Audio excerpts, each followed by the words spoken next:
I know I'm human. If you were all these things, then you just attack me right now. So some of you are still human. This thing doesn't want to show itself. It wants to hide inside an imitation. It'll fight if it has to. But it's vulnerable out in the open. If it takes us over, then it has no more enemies. Nobody left to kill it. And then it's won. You son of a bitch, you moved the cemetery, but you left the bodies, didn't you? You son of a bitch, you left the bodies and you only moved the headstones! You only moved the headstones! Why? Why?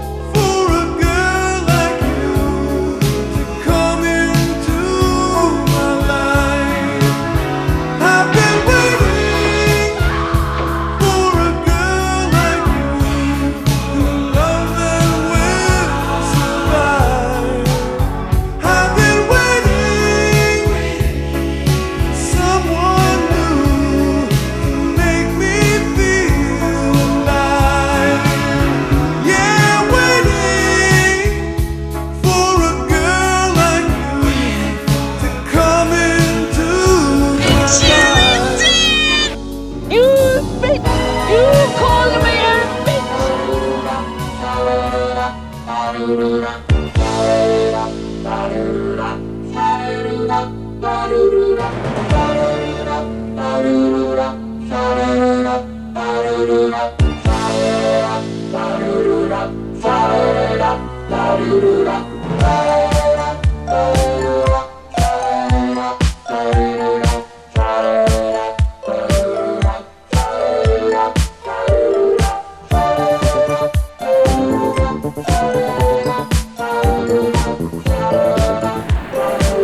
What's in the basket?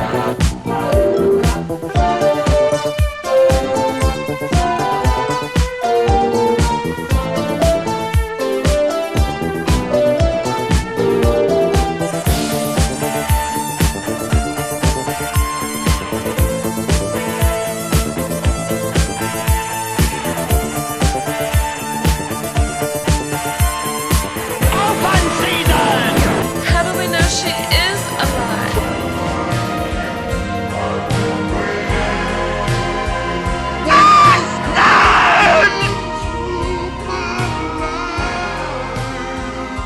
Say, please stop it. There's no more time. You've got to... Please, stop it. Stop it now. Turn it off. Turn it off.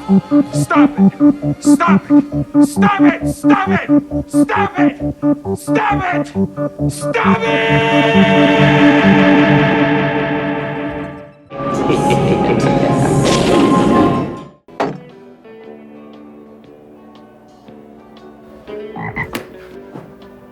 I will cause distress unto men, for they have sinned against the Lord, and their blood shall run out as the dust, and their flesh as dung.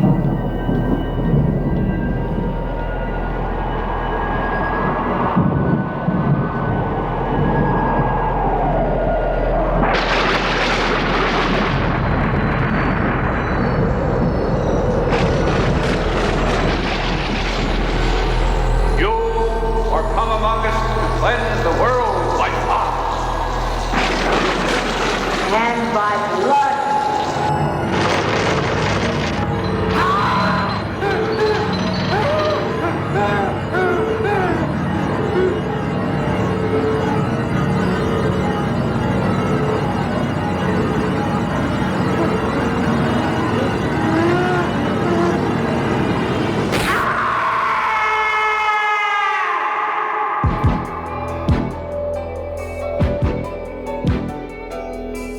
right, we're here for a very special video to talk about Alone in the Dark from 1982. We have a couple recurring guests on the show. We have Bruce Holecheck from Cinema Arcana and some film commentaries.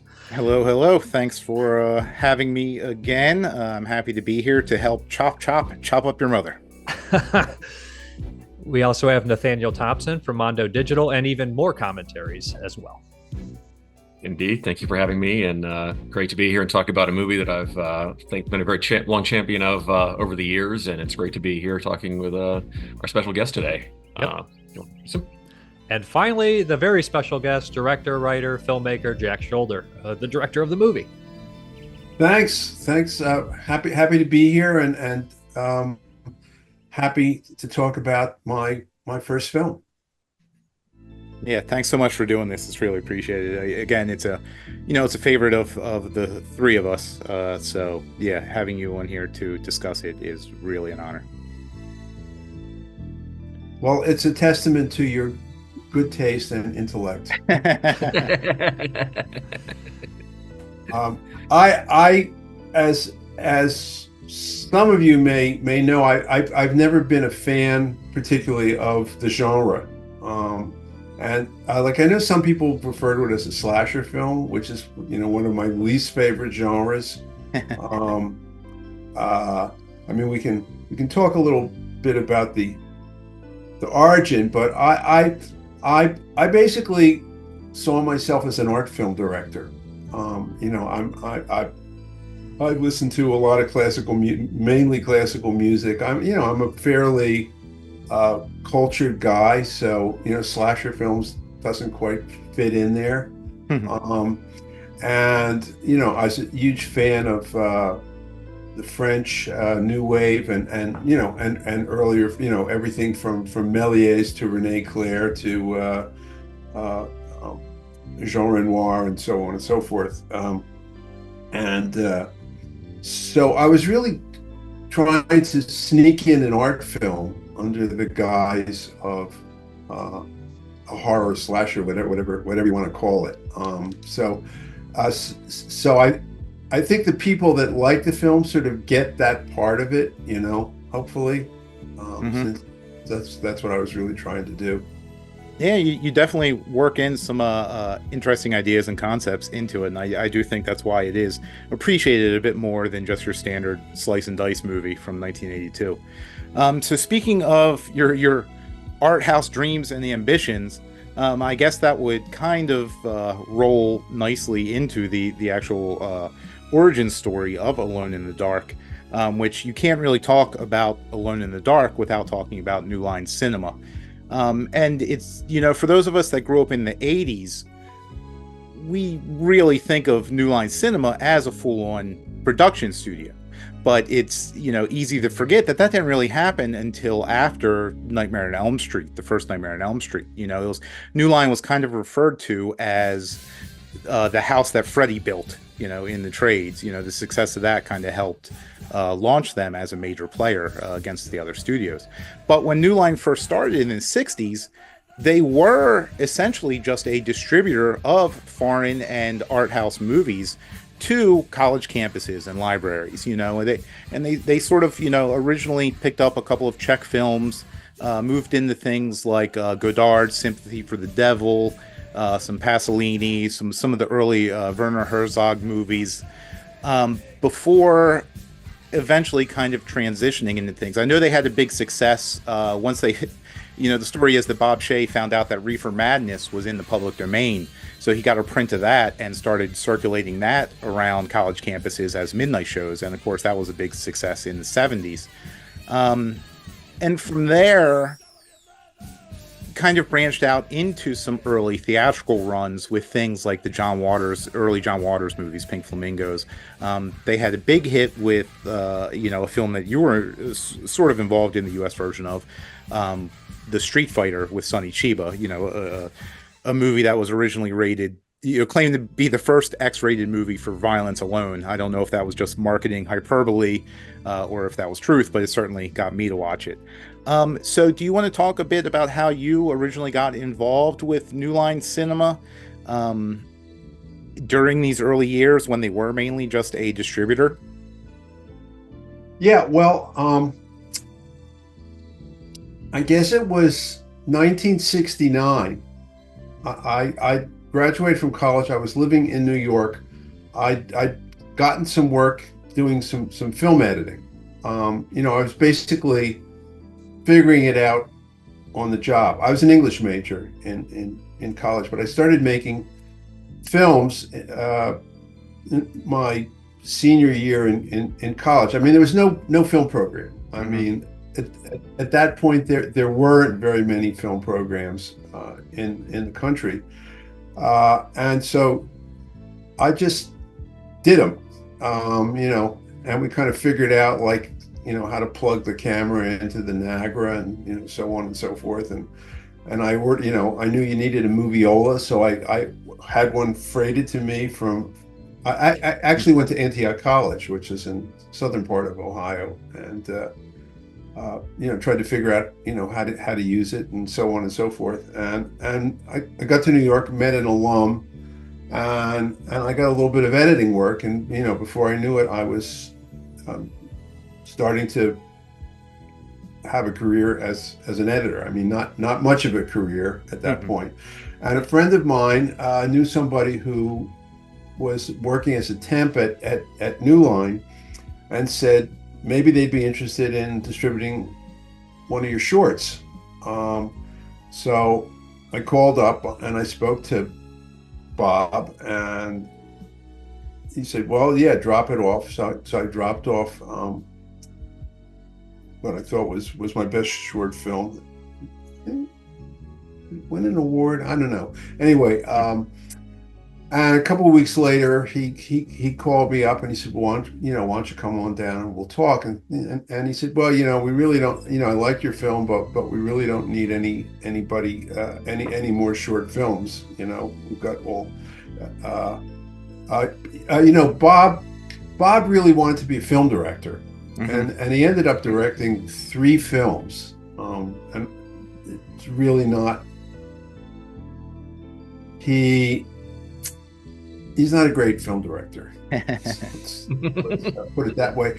But he shared an award one year with Marty Scorsese. He won this thing called the American Cinematologists Award. So anyway, and so as I was leaving, he said, by the way, do you know anybody who could edit a trailer? And I said, me.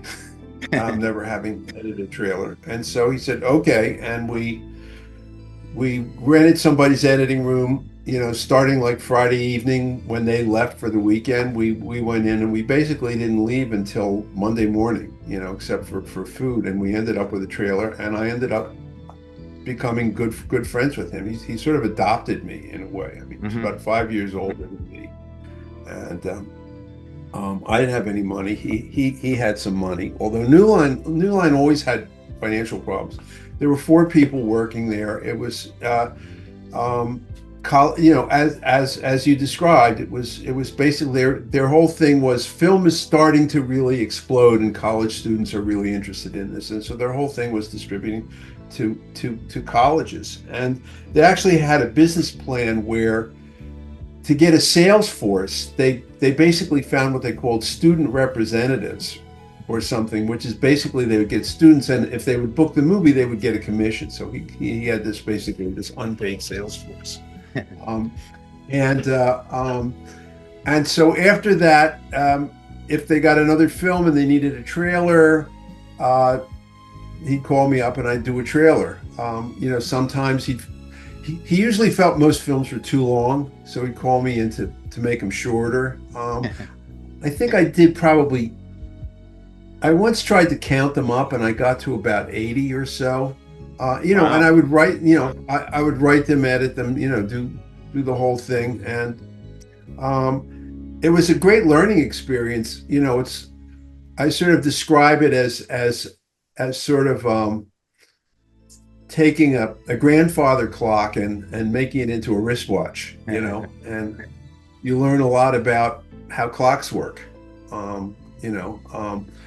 I learned a lot from cutting the trailers for the Sonny Chiba movies, you know, where these things appear to happen that don't really happen. But you see with this editing, like these 3 quick shots, and it makes it look like when he punched the guy in the back of the head, his eyes popped out of his head. Well,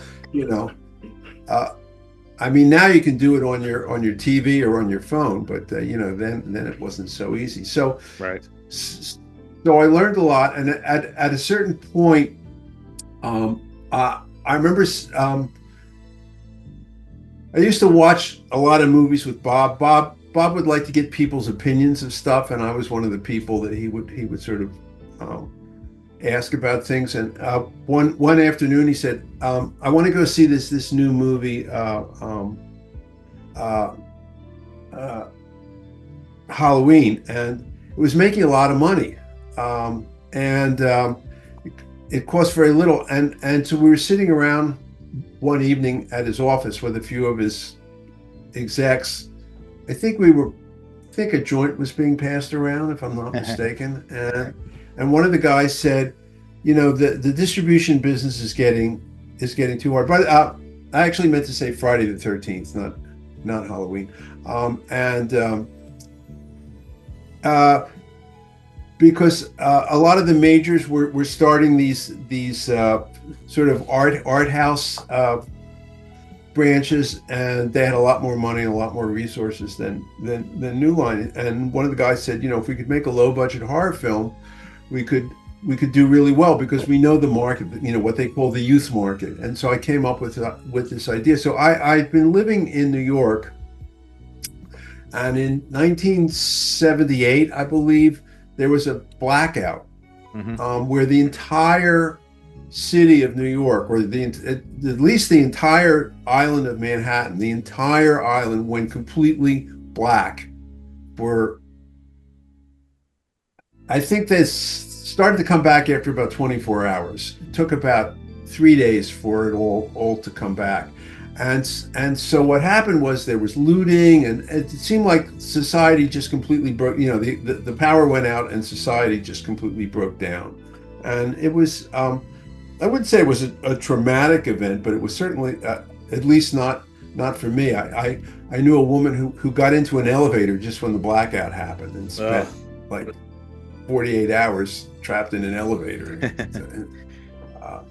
And speaking as a claustrophobic, it's hard to imagine. But so I got this idea, and I guess it was a little bit of if you know the movie M, Fritz Lang movie M with Peter Lorre, right? Where he's a child molester, murderer, and the criminals decide that he's too much trouble, and that they're going to have to catch him because he's putting too much attention. So I came up with an idea. So I said, hey, here's an idea. A bunch of guys, criminal psychopaths, in a high security hospital that's all the security is electronic, and the power goes out, and they escape, and they terrorize Little Italy, and they're rounded up by the mafia. And they said, okay, hey, that sounds pretty good, but don't want to shoot in New York City, too hard, unions, the mafia, we don't want to deal with that. So, set it in New Jersey or something, somewhere outside of New York. So, and so they said, okay, we'll pay you so much to write the script, and if we can get it made, we'll pay you so much to direct it. And so I said, great, and I wrote the script, and they weren't able to raise the money, and right around that time, the Weinsteins were making their first feature called The Burning, and they were looking for an editor, and so somebody recommended me. I came in, I had a meeting, and they hired me. And I really didn't know that much about horror films, because I'd seen a bunch of them, but I wasn't really a fan. I mean, to this day, I still haven't seen Halloween.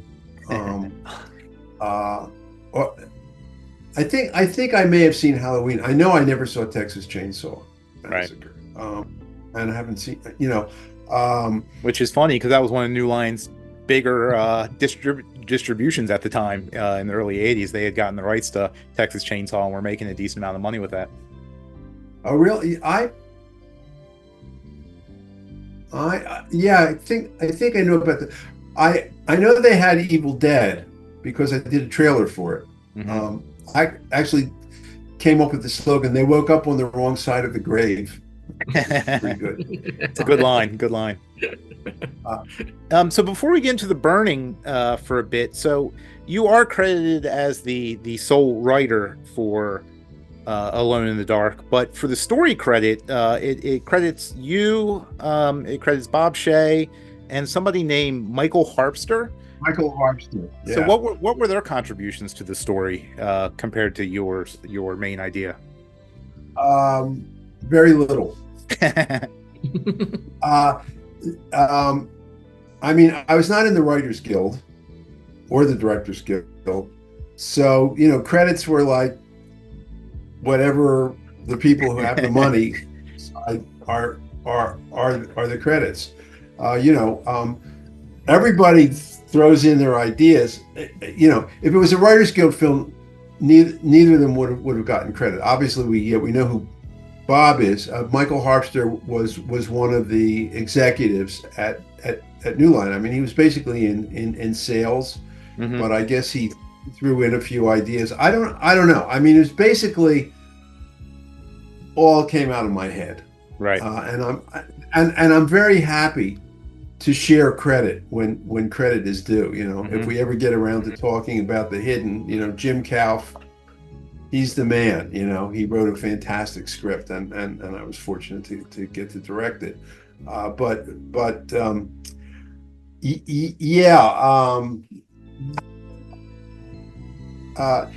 Anyway, so I did The Burning, and I learned a lot about how to build suspense and all of that kind of stuff. And I thought, I don't think that the script is scary enough. So I decided to go back and rewrite it, or rework it somewhat. I think I added the scene with the babysitter on the bed, right, with Marty Landau underneath with a big knife, and a few other things. And for one reason or another, they were able to raise the money. I don't know whether because the script was better or just the timing was better.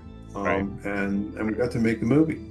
So going back to your experience on The Burning, how much of that was your involvement, and how much of that was already kind of storyboarded or directed? Especially as far as some of the more wild special effects sequence go. Like the raft scene is kind of known amongst horror fans as being, really one of the better scenes in early 80s slasher movies. So was that whole kind of like quick cutting technique, was that something that was intended from the start, or was that something you kind of played around with and found the best way to showcase it, or what? Well, I think what makes the sequence work so well is the editing. I will toot my own horn a little bit, and we will all agree with you. the director was a very nice English guy, and I'm not sure if it was his first feature or not. His specialty was doing Formula One racing movies, or as he used to say, motor car racing.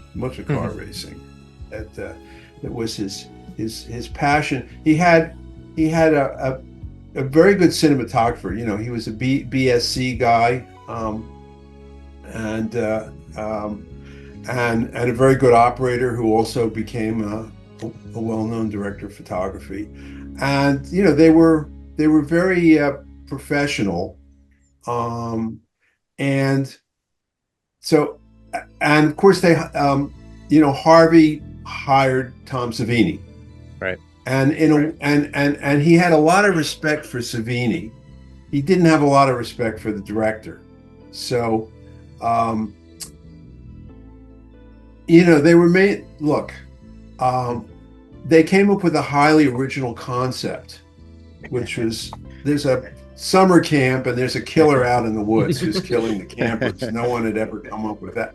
It was basically like if you remember the movie That's Entertainment, those compilation, the best of Right. MGM. Well, that's kind of what the way I thought of The Burning was they just took all the tropes and all the cliches and put it into, but they got this, instead of a bow and arrow or an axe or whatever, he had a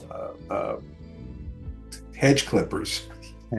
So anyway, so that was their contribution to the genre, and a pretty extraordinary cast. I mean, Holly Hunter, Right. Jason Alexander, Fisher Stevens. and who at that time was Stephen Fisher. But then he became Fisher Stevens. Anyway, but so they did a very professional job. But I mean, basically what they did was they covered the shit out of it. They shot a lot of coverage. The raft far away, the closer, different lenses and all kinds of stuff. So they gave me a lot. There was a lot of material, So they. And I have to tell you that well, first of all, you have to understand the editing scene in New York is different from the editing scene in LA. In LA, the director's the king and the editor is the servant of the king. May I help you on with your coat, sir? Yes, sir. Whatever you would like, sir. Whereas in New York, the editors basically thought that the job of the director was to fuck up their cut, with the exception of Sidney Lumet, who was God. But and there were several places that rented cutting rooms, so there would be like a half a dozen cutting rooms, or and so there'd be a whole bunch of different films being edited. So you would go and you talk to the other editors, and there was this whole burst of people doing these low-budget horror slasher films, and a lot of these people didn't know what the hell they were doing, and the editors would be they're tearing their hair out, because they couldn't get from this shot to that shot because nothing matched, and the people they just didn't understand how to do it, but they thought, well, anybody can direct a movie, and certainly did. But these guys knew their craft, very well. But then it was up to me. But it was a great learning experience for me, because what I did was I edited it together, and we screened. I was up on the location, up near Buffalo, New York, and I showed him the cut, and Harvey. And this was, his first movie. Harvey said it's too short. And I said, well, okay. And I went back and I made it longer.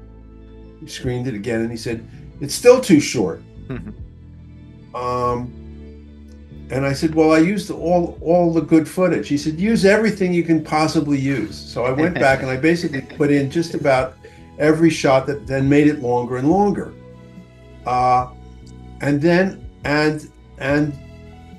And what I learned was with suspense, the longer you can draw it out, up to a point. Right. But the longer that you draw it out, the better it works. Yeah, it's kind of like that Hitchcock. And in fact, Hitchcockian, like stretching of time. Yeah. Well, I mean, the Hitchcock formulation, the difference between suspense and surprise. What's that? Yeah, right. So, for your audience, so surprise, two people are having lunch, a bomb goes off under the table. Suspense, somebody puts a bomb under the table, two people sit down and have lunch. And suspense is usually better because it lasts longer, And actually, I taught filmmaking for a while, and what I came to conclude was that that's the whole essence of storytelling. Is where the audience is in relation to the characters, because with surprise you're exactly with the characters, they find out when the bomb explodes at the same time you do. But with suspense, you know more. You're ahead. Right. You know, and it's not just with suspense movies. You know, is the girl gonna kiss the boy? Is, you know, everything works that way. That's the essence of storytelling, in my opinion. So that's actually when I got the idea of doing the scene with the babysitter on the bed. Right. So for the members of your audience who haven't seen the film, so I thought, what really primally scared me when I was a kid? You know, let me see if I can't get in touch with that. And the thing that scared me was I remember seeing something on television, and there was like an alien that was basically like a giant Jello mold that kind of moved around, and would hide under the bed. And I got this idea that there was something under my bed, and so I wasn't really terrified, but I did not want to let my leg hang over the side of the bed. I made sure that I stayed tucked in, that no part of my body hung over the mattress, and I thought, well, okay, let me play around with that, and so I came up with this idea where babysitter and boyfriend are on the bed, and we find out that this homicidal maniac is under the bed with a big knife, and the knife goes up through the mattress, and the babysitter's boyfriend gets dragged under the bed, and she's left alone on the bed. And in fact, when I was editing it, you know, I screened it for New Line, and one of the executives said, this whole scene is ridiculous. She'd jump off the bed right away. And I said, yeah, but then you wouldn't have a scene. and said, well, make it shorter. I said, no, you gotta make it longer. Well, why is she staying on the bed? Because that's how I'm editing it. Right. And that, I think, you know, when we screened the film, it was probably the most effective scene in the film. It is. Certainly one of them. I do think it is one of the best scenes in the film. And to go back to your point, it actually has both surprise and suspense. You know, you have the suspense of the boyfriend going to the closet because she thinks she hears the noise, and, you know, is there something in the closet? You know that there's somebody in the house already from what we had seen earlier, and he opens the closet, nothing's there, and you're kind of like, whew, and then back to the bed, and then that's when the shock surprise comes. Well, right. Well, I mean, that's the same. Like, you know, if you look at Jaws, when the great white finally breaches out, when they're on the boat, there's a joke right before that disarms you, and then boom, you know, there you go. I mean,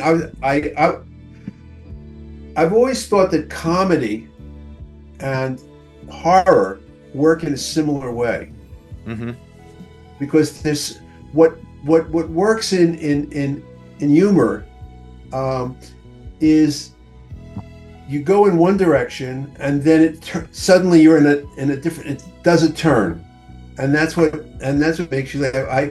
I was watching this guy. I'd never heard of it, but there's a thing on YouTube. It said, you know, the most one-liners of all time, and this guy was great, but there was a joke, and he said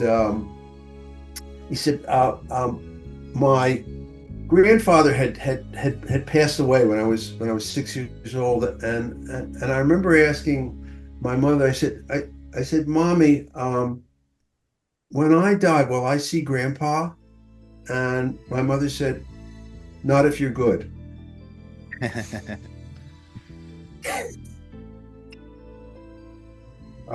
Anyway, it's, you know, it kind of turns it around. So that's kind of what you want to do. I mean, there's another scene that I also put in that I think is pretty effective, where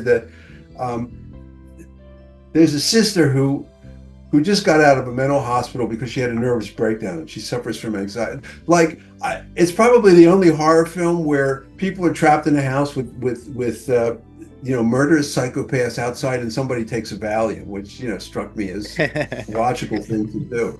But there's a scene where she's sure that there's a sound, and she goes wandering into this dark room, and there's this kind of eerie music, and she walks up to the window, and you're just building suspense. Something bad is going to happen, and then this kind of zombie jumps up from outside the window, and I thought that was a pretty good scare, as opposed to the cat jumps on the windowsill, right?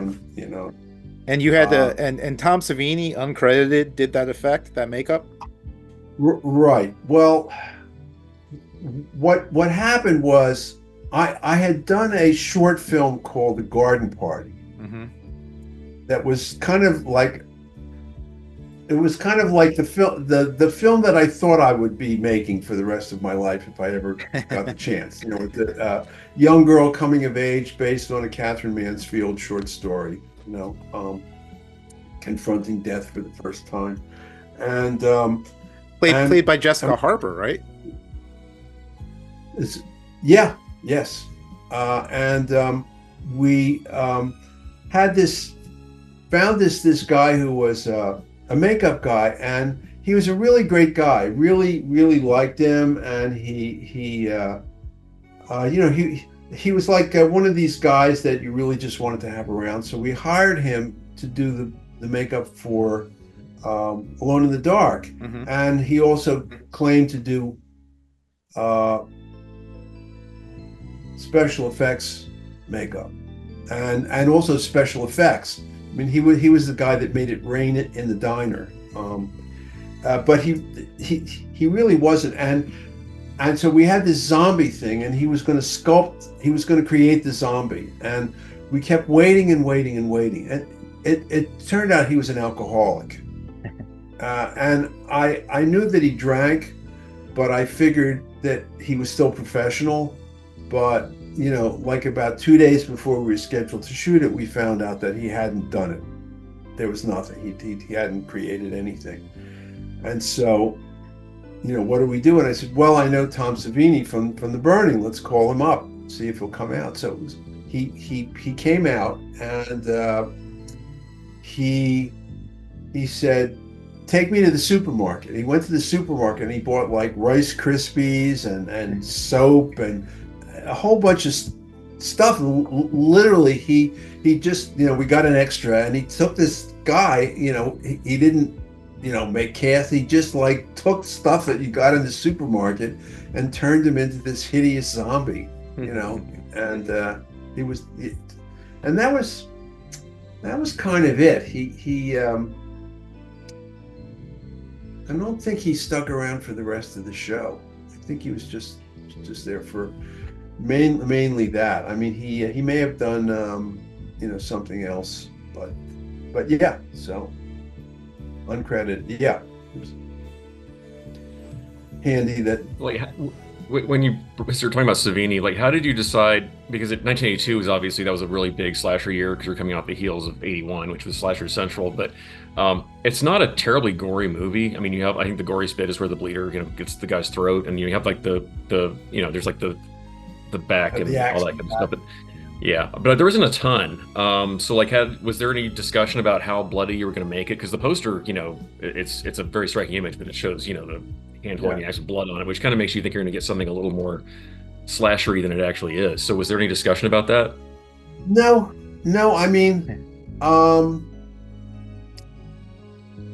ended up doing 4 movies for New Line. I did that, then I did Elm Street 2, and then I did Alone in the Dark, and then I did another movie called 1201, which is one of my favorites.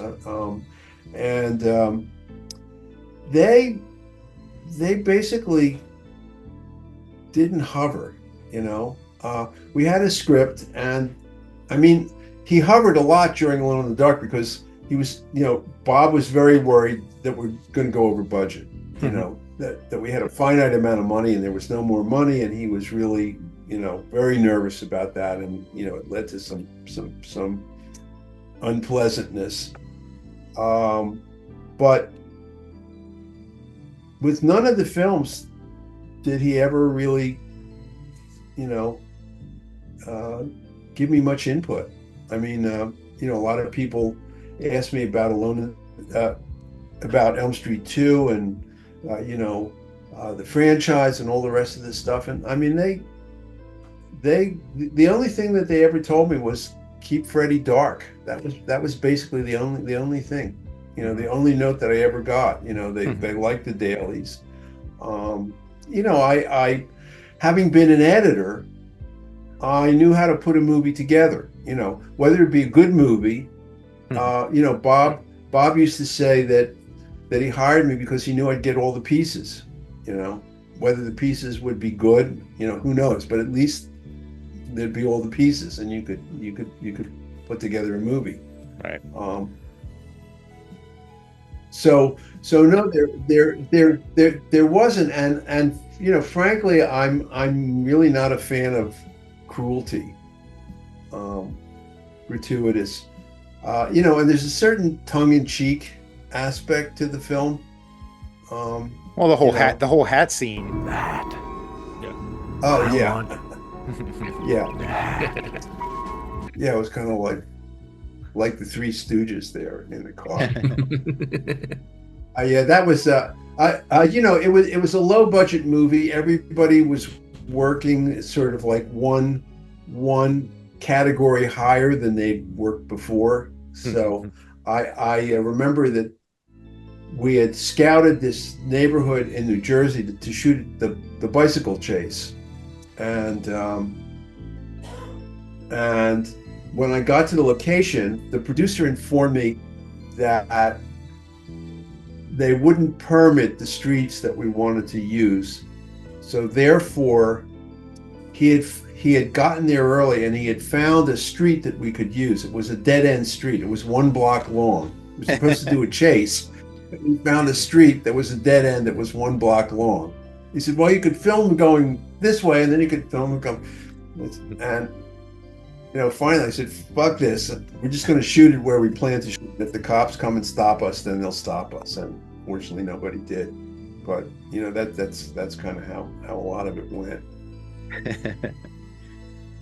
So you said that he didn't have much input on the actual when you're making the film, but I'm curious with the casting, because that cast is just an amazing cast of, character actors and veterans and stuff like that. So how much input was with you or New Line or Bob Shaye? I was, the gods were smiling on me. The producer, the guy who found the one-way street, and he was a guy who kept a roll of toilet paper in his car because it was cheaper than tissue paper. He needed to blow his nose. So that was the kind of guy that New Line wanted to produce the film. But we were in pre-production, and one day he walked into my office and he said, how would you like to have Donald Pleasence play the psychiatrist? And I had always thought that Donald Pleasence was one of the great character actors in the world. Mm-hmm. I mean, I had seen him do Pinter, and I just thought he was phenomenal. He was in was it Repulsion, the Roman Polanski movie? Cul-de-sac, yeah. And I just thought he was like one of the world's great actors. So I said, if you can get it, wow, that would be phenomenal. And then a week later, he said, how'd you like to have Jack Palance play, the head guy? And I said, wow, that would be fantastic. And then after they signed Palance, Landau's agent called him and offered Landau. Like, I guess, we got them well, Donald basically was a working actor. The British actors are not that precious. It's like a plumber. The plumber, when you call him up and you say, my toilet's stuffed up, can you come to the house? He doesn't say, what color is your bathroom? I don't like pink. I don't work in pink bathrooms. I'm sorry. It's just like you show up, you do your job, you get your money, and you move on. And that's like where Donald was at. If you had the money, you could hire him. And I don't think he couldn't have been that expensive because we didn't have that much money. We got him. And Palance and Landau were at slow points in their career, and they were pretty much, looking to pay the rent. And so I just lucked into this fantastic, those three, plus the rest of the cast was also fantastic. I mean, I had seen Dwight Schultz do a David Mamet play at the Public Theater. He is a fantastic actor. He played that character on the A-Team, but that used like 1/10 of his, acting chops. I mean, he's a really fine actor. The woman who played his wife, there was really good cast, really good people. Yeah, I was amused when, after you made the film, obviously, a few years after that, that's when both Palance and Landau won their Oscars. And so when New Line reissued it on VHS briefly, it's something like featuring Oscar winners, Martin Landau and Jack Palance. So, Yeah. You kind of got him before the upswing again. Well, I have a picture. I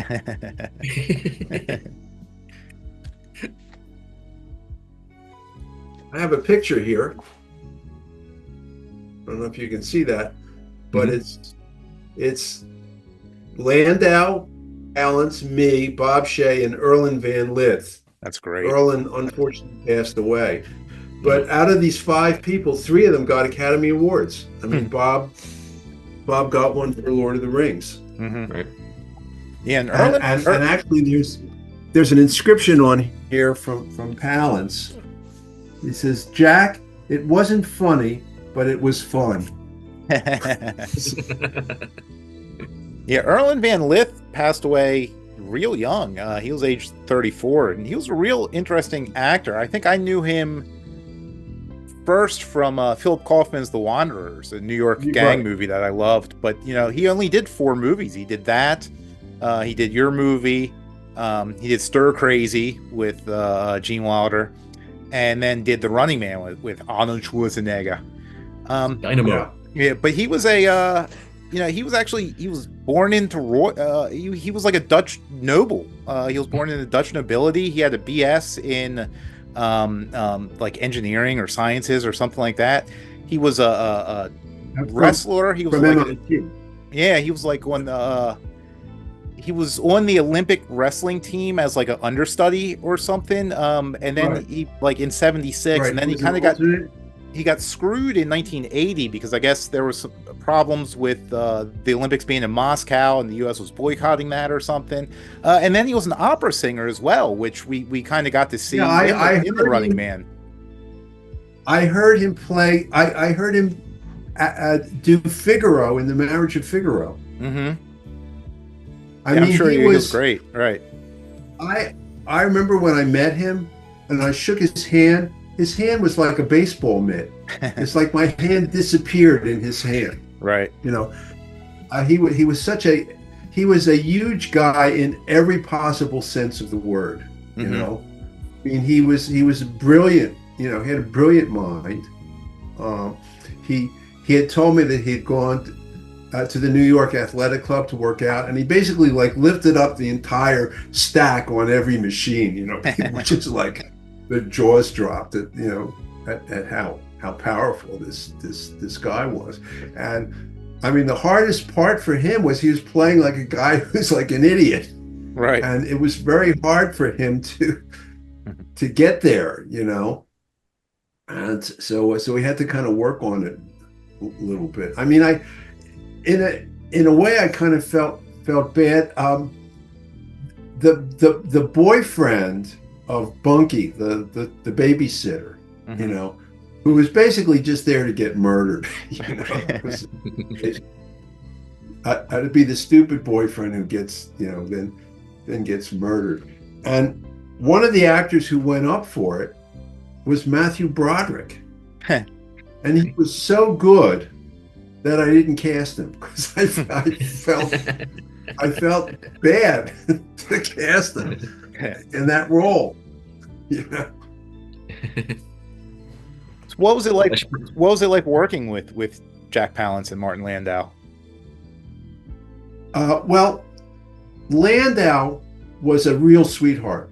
Mm-hmm. He was a really nice guy, and he and I remained friends, and he sort of became a mentor of mine. I mean, he had studied with Lee Strasberg, and he was actually the head of the Actors Studio in Los Angeles, and he was like an actor's actor. He coached Jack Nicholson and people like that. So a week or two before we were going to start shooting, the producer came in and said, Palance's agent called. He's got this pilot that's shooting in Florence, Italy, and he needs to drop out of the film. And I told them, the producer told them that if he did, we'd sue the shit out of him because we had a contract and we were going to start shooting. So instead of going to Florence, Italy, he had to go to New Jersey. And also the producer had assured him that there would be no night shooting in Alone in the Dark. So the first day of shooting, at the end of the day, Bob Shea showed up. So actually, the first day of shooting, we're out somewhere way in the wilds of New Jersey. I mean, it's like an hour's drive from Manhattan. I think we got lost twice trying to find the location.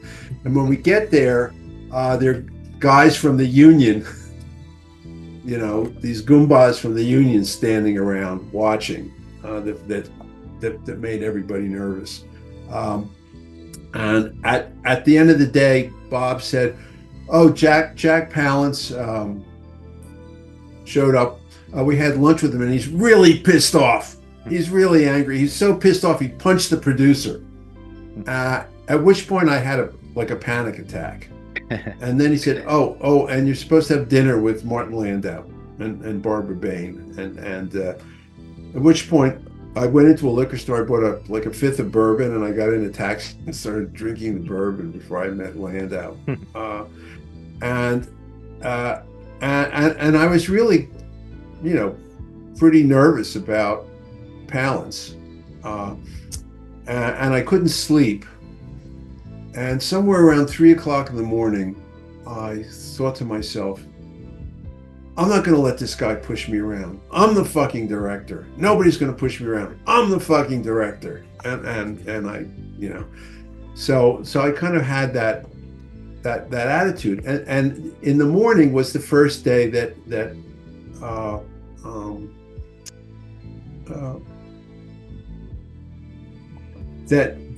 it was a split day, and Donald was also, it was his first shots, and I was kind of awestruck and a little starstruck by the fact that I was going to direct this guy who had been directed by some of the greatest directors in the world, and and I managed to get through that. We ran the first scene, and my mind went blank, and then I said, "That was great. Let's do it again." And I kind of paid attention, and I gave him a note, and he took it.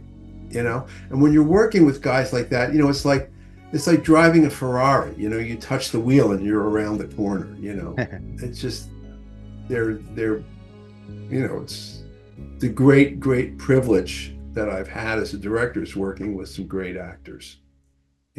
Some famous great actors and some not famous great actors. And then so I had a little more confidence now because, hey, I directed one of the best actors in the world. And I gave him a note, and he did it, and the scene got better, and great. So around lunchtime, they said, "Mr. Palance is on the set." We were shooting in that mansion that was the mental institution, and there was no money for trailers or anything, but they had taken one big room that we weren't using, and they decorated with flowers. And And I walked in, and I remember the room was kind of, was all this dark wood and everything, and the room was a little dark, and Palance was sitting all the way at the far end. It was a big room, and he was sitting at the far end of the room. So kind of like Mussolini, you have to like walk across the whole room to get to them, And he said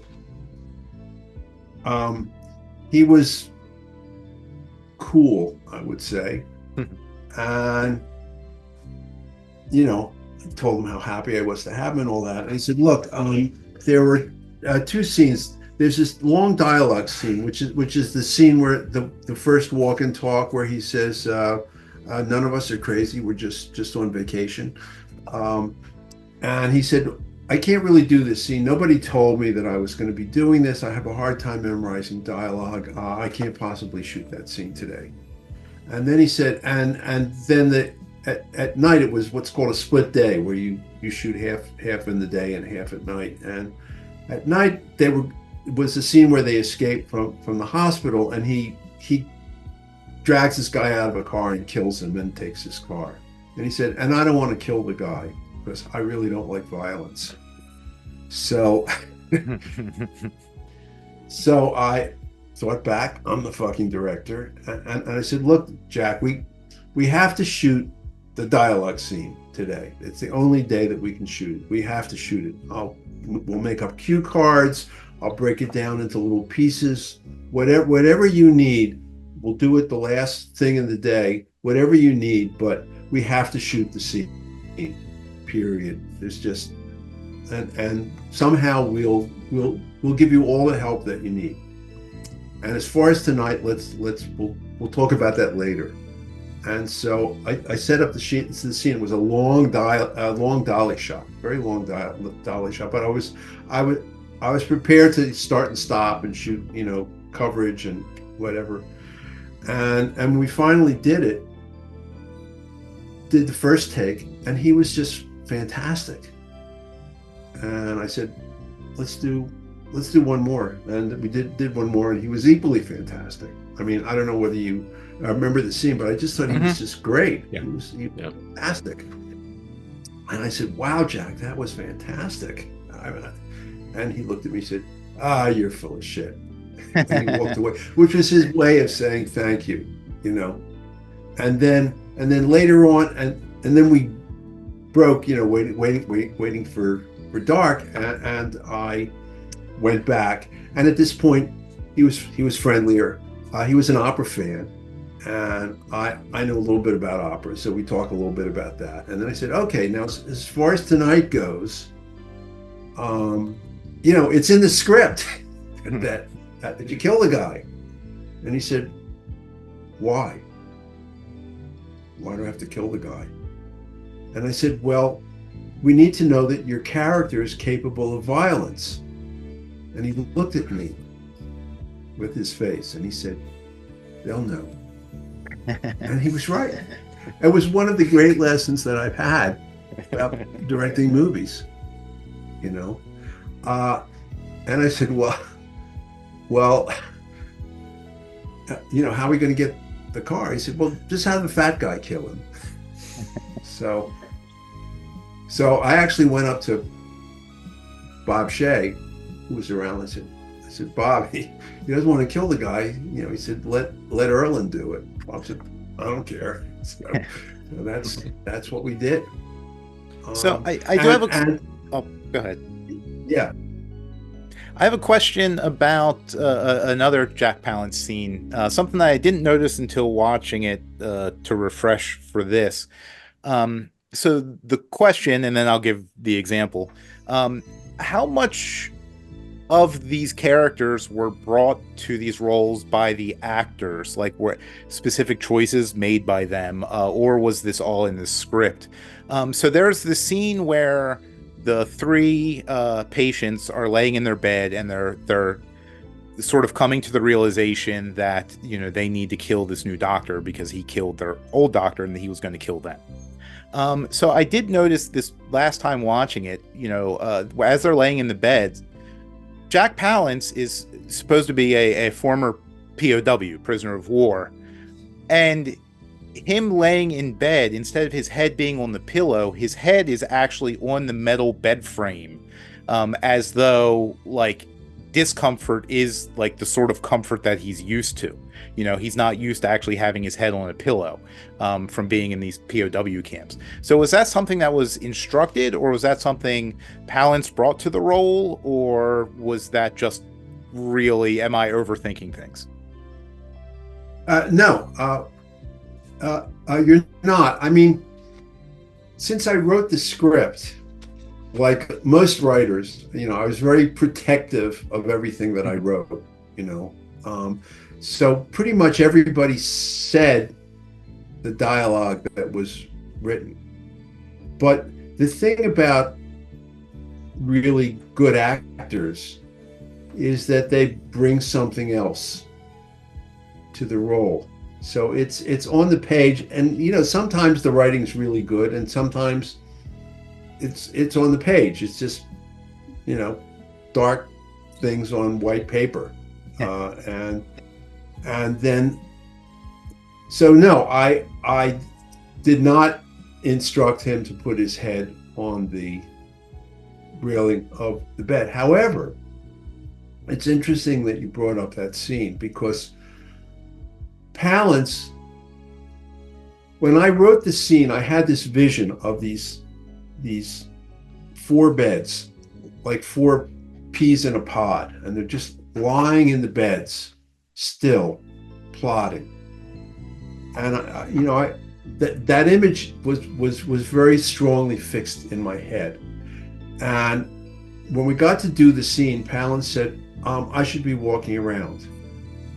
And I said, "I really want you to be in the bed." And he said, no, that's wrong. No, I need to be walking around. And I said, well, Jack, you know, really, I could, you know, and it went back and forth.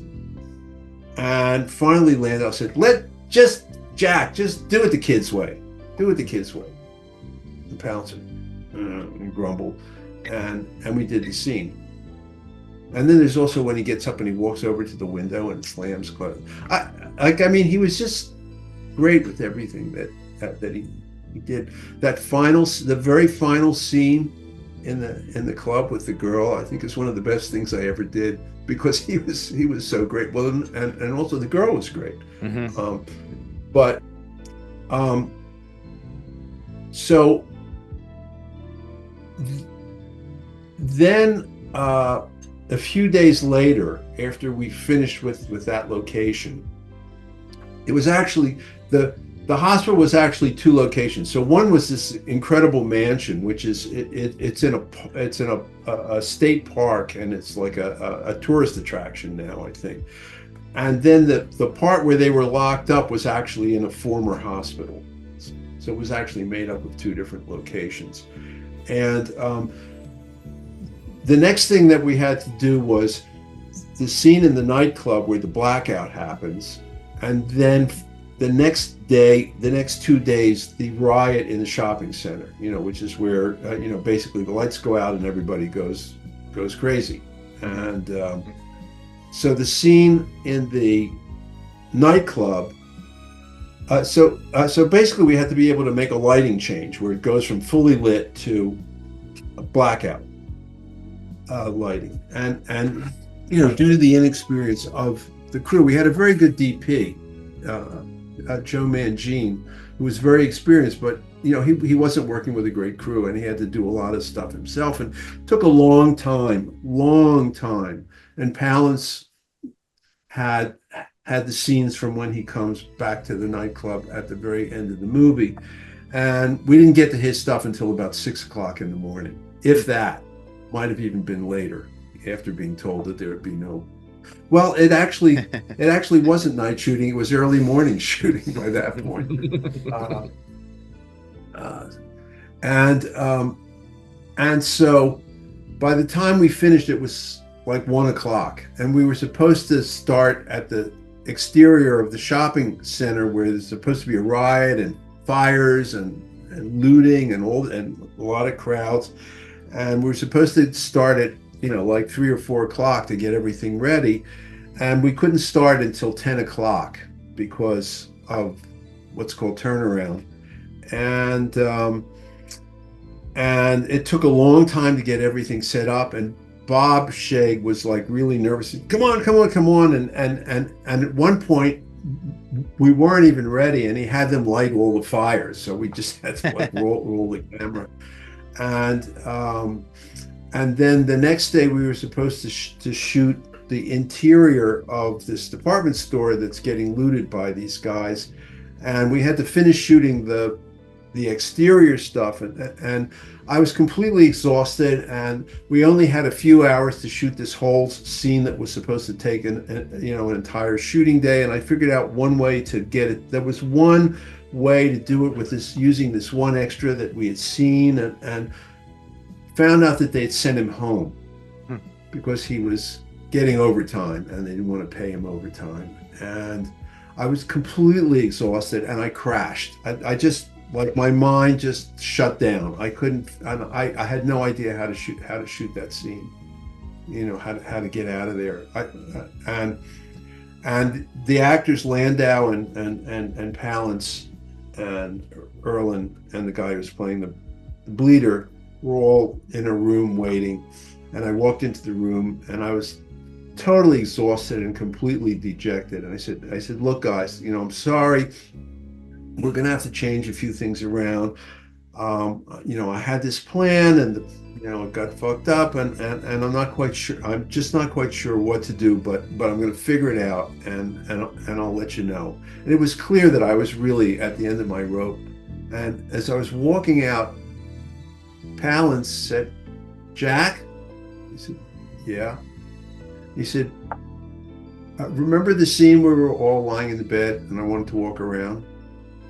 Yeah. He said, you know what? You were right. And then he walked away. And I just thought that was so great. And I learned, I probably learned more from him in a strange way than I've learned from working with any other actor. Right. There was that. There's another time where we were setting up a scene. It was a shot of him, and everybody's rushing around and trying to get the shot. And there's the certain amount of chaos because it's not a great crew and all that. And we're finally ready to shoot. We're ready to call sound, roll can. Palance says, I remember when I was working with what's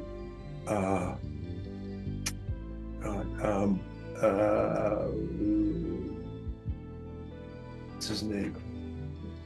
A great Hollywood film director. He'd been in World War II, and then he used to direct comedies, and then he started to do serious movies after World War II. You know what I'm talking about, Nathaniel? George Stevens? George Stevens, thank you.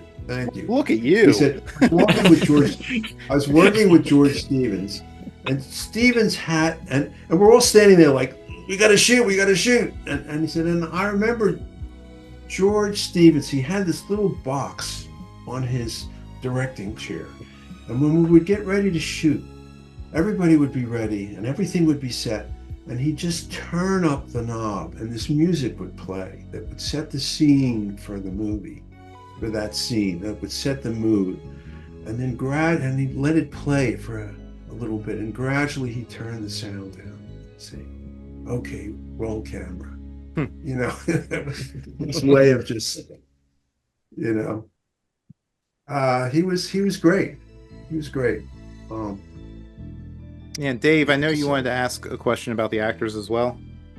Yeah, I was curious about the rapport amongst them, because I'm just curious, did like Pleasence and Palance and all them guys get along? I know Landau and Jack were in another movie previous, Without Warning, a couple years before. So I've been wondering if these guys got along or there's any friction between them. Donald kind of did his own thing. He sort of came in and he did his work and he left. He's like just a total pro. I I mean, so were Landau and Palance also. But yeah, they knew each other because they had done movies together. You know, when they were old Hollywood, you know, they'd done lots. You know, I mean, I was doing my first movie. They were doing their, you know, I don't know how many. You know, but I mean, when you think of Palance, you think of Shane. You know, he's one of like the great bad guys of all time. Right. And he was a really, I mean, we actually had a few interesting talks. You know, he felt that he should have been a leading man. I mean, he was a great actor. He did Requiem for a Heavyweight. Mm-hmm. I think he did it on TV. I mean, he's a great actor, and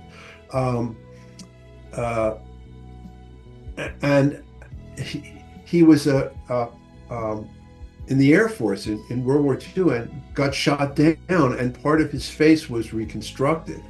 And he felt that because he had that face sort of fated him to not play the leading man, you know, to play the heavy. Speaking about, you know, scripted versus, you know, what was in the script and what the actors brought. There's the first scene where Donald brings Dwight Schultz in to meet the guys for the first time. Mm-hmm. And as they're leaving, Palance's character says, "Dr. Potter, happy trails." And what he did with that was so amazing. I mean, I was like dumbstruck. You know, the way that he did it was unique, and he had that long, you know, "Dr. Potter," and they turned, and he just waited and waited and waited before he said "happy trails," and that was what it was. That space, you know, being an editor, you know, and as a director, I'm an editor. I think like an editor when I'm directing, and that space, that pause, the use of time, is so important in film. I mean, people don't. You know, people will look at a movie and say, "Wow, the sets are gorgeous. Oh, the photography is so beautiful." But unless there's a lot of fancy, snazzy editing, they don't really understand just what good editing really is. And it's the manipulation of time. And so I preserved every second. That was the exact length of the pause that he took. It was probably, I don't know, 10 seconds. I don't know. It was a long time. But again, it was kind of suspense in a way. But he would do that. He was very creative. You know, the way that he would sort of react to stuff. You know, like I said, the very final scene, the way you know, he just kind of smiled. It was just. You know, it was a gift. So speaking of audience manipulations, I do think one of the things that this movie does really well is it plants a lot of seeds of sort of mistrust and unease, and kind of makes you not quite sure where it's going next. And to give a few examples, you know, obviously you start off with a dream sequence that you don't know is a dream sequence, but it immediately becomes apparent that something bizarre is going on. And from that sort of, you know, reversal of reality, then you get into the institution where you have, you know, Bob Shaye's sister, Lynn Shaye, as a receptionist who you find out is not exactly the receptionist. And from that point on, it kind of makes you wonder what you're seeing and, you know, what is the reality of what you're seeing versus, you know, what it actually is. Especially one of the things that struck me with this most recent rewatch was how quirky Donald Pleasence's character is played. You know, the character of the wife of the new doctor, you know, she says at one point, you know, maybe to be a good psychiatrist, you have to be a bit crazy yourself. And Donald Pleasence sort of plays into that. And with the Lynn Shaye role earlier, it kind of almost for a bit makes you wonder if this is going to be in, the inmates running the asylum sort of story, a sort of updating of the Dr. Tar and Professor Feather story. So like as it's going on, you're kind of wondering if maybe that's where this is going. And then there's even like further things. It kind of makes you mistrust what you're seeing. Like when the fatty character, Erland van Lidth, when Bunky goes to the house to babysit, and she peeks in on the little girl. She says, "Oh, she's just napping," but she had already been there with this giant child molester or child killer. So it kind of makes you wonder: is she really napping, or is she dead? Did they kill this precocious little girl? And yeah, I think the movie just gives you kind of a sense of misdirect that kind of keeps you on your toes and keeps you a little bit unsteady about what's happening next. And even the bed scene, like you had mentioned, it's a great bit of suspense. It does dive into that sort of primal fear that we all had as kids of, there's something under the bed. But this one does it better in that what's under the bed can still get you through the bed, so you have no choice. You can't just stay on the bed anymore. So I think that, you had mentioned that you were wanting, your ambitions were to do something much more than your standard teen kill pick. And I really think that, these sort of touches really do kind of bring that home. The fact that you were setting out to make something a bit more suspenseful, a bit more uneasy than these sort of slasher movies that were coming out at the time. Well, as far as Donald's character, there was a guy whose name was R.D. Lang, who was a Scottish psychiatrist who had a mental institution, if you will, something like that. But he was he became quite famous for a while because he had a completely different approach. That he felt that the people who we call mentally disturbed or whatever were people who had simply adapted to a maladapted world, and that they were that they were kind of normal, but reacting to this strange world, and so he gave them much more autonomy, and there wasn't high security, and and there was a lot of this kind of stuff that was completely opposite. But it was a very 60s 70s kind of thing. But I'm not sure whether he was eventually debunked, what the final verdict on him was, but I kind of modeled Palance's Donald's character on that guy, because it struck me that it kind of fit, that there's a theme to the movie, which is what's normal and what's not, Right. And thinking back on my films, I wasn't really aware of it when I was doing them, but my best films are really social critique. I mean, Alone in the Dark was very much social critique. The Hidden, very much social critique.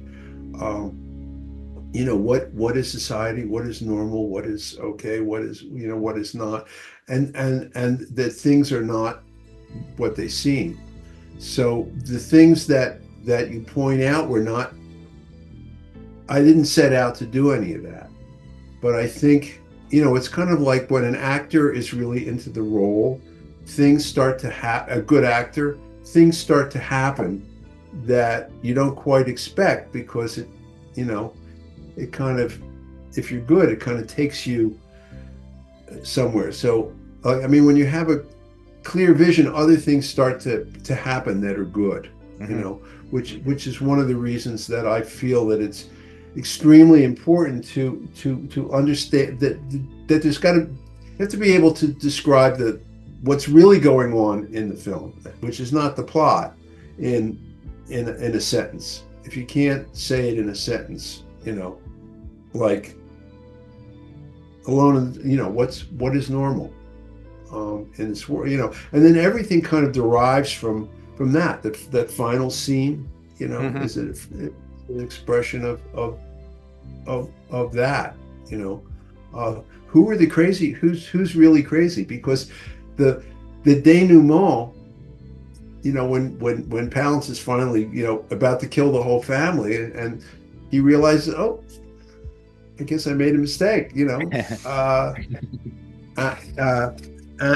he's able to see the truth, So was he really that crazy? Did he deserve to be put away? What made him violent? Who was he really? And Palance brought so much of he brought a real interesting character to that role. And so I do think is what makes the ending actually so good, really. Some people might complain, Jack Palance, he didn't get it in the movie. I said, but no, you're kind of missing the point. That whole end scene with him at the punk club, where what is crazy? He's out in this world. He's supposed to be the crazy one. He's supposed to be the one locked up, but he's surrounded by people that are just as nuts as he is. And like Rioters. Right. And that's the punks. Exactly. And the characters say it in the movie. Palance says, we're not crazy, we're on vacation. And Donald Pleasence says, they're crazy. Somebody says that, and he says, isn't everybody? And it's just like, it says it without being obvious. It's not a big exposition dump. It's just little lines like that let you know. And it's smart. It's a smart movie. It's funny, but it's not, and it's also not cynical. It's self-aware, but not cynical. There's so many of those slasher movies that are like really cynical about what they're making, and they don't even enjoy it. But I think Alone in the Dark is the perfect blend of being self-aware and also making something new and smart. So, well, and strangely prescient as well. I know Nathaniel, you had seen some parallels. Yeah, I was gonna say, I think it was kind of ahead of its time. It captures that feeling that I, at least once or twice a week in LA, I'll have a moment that makes me think of this movie. Like a while back, I was at an outdoor food stand with a friend. I think it was like a Wiener Schnitzel, I think. We're ordering something.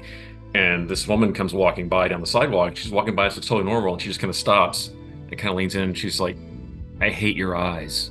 And just kept walking. I was like, it's Alone in the Dark, dude. It's like we're living in it. Well, I had many of those moments in living in New York. Back in the 70s. The whole film making area where all the editing rooms and sound studios are Broadway, but it's adjacent to 42nd Street, and Broadway's pretty cool, but 8th Avenue was pretty funky, and I actually had an office on 8th Avenue, which is one block from Broadway, and there were like prostitutes and pimps that worked out of there. Occasionally there'd be like naked people running through the hall, and these like super pimp guys like driving up in big Cadillacs with those long coats and all that stuff. And the juxtaposition of things could get pretty way out. It was an time. Yeah. Speaking of way out, I guess that's a good segue into the Sick Fucks. Were they always did the script always have it written as a punk band, or was that something that was just sort of brought to you and you decided to go ahead with it? No. It was in the script. They were called Nicky Nothing and the Hives, because like the whole punk movement, I thought was pretty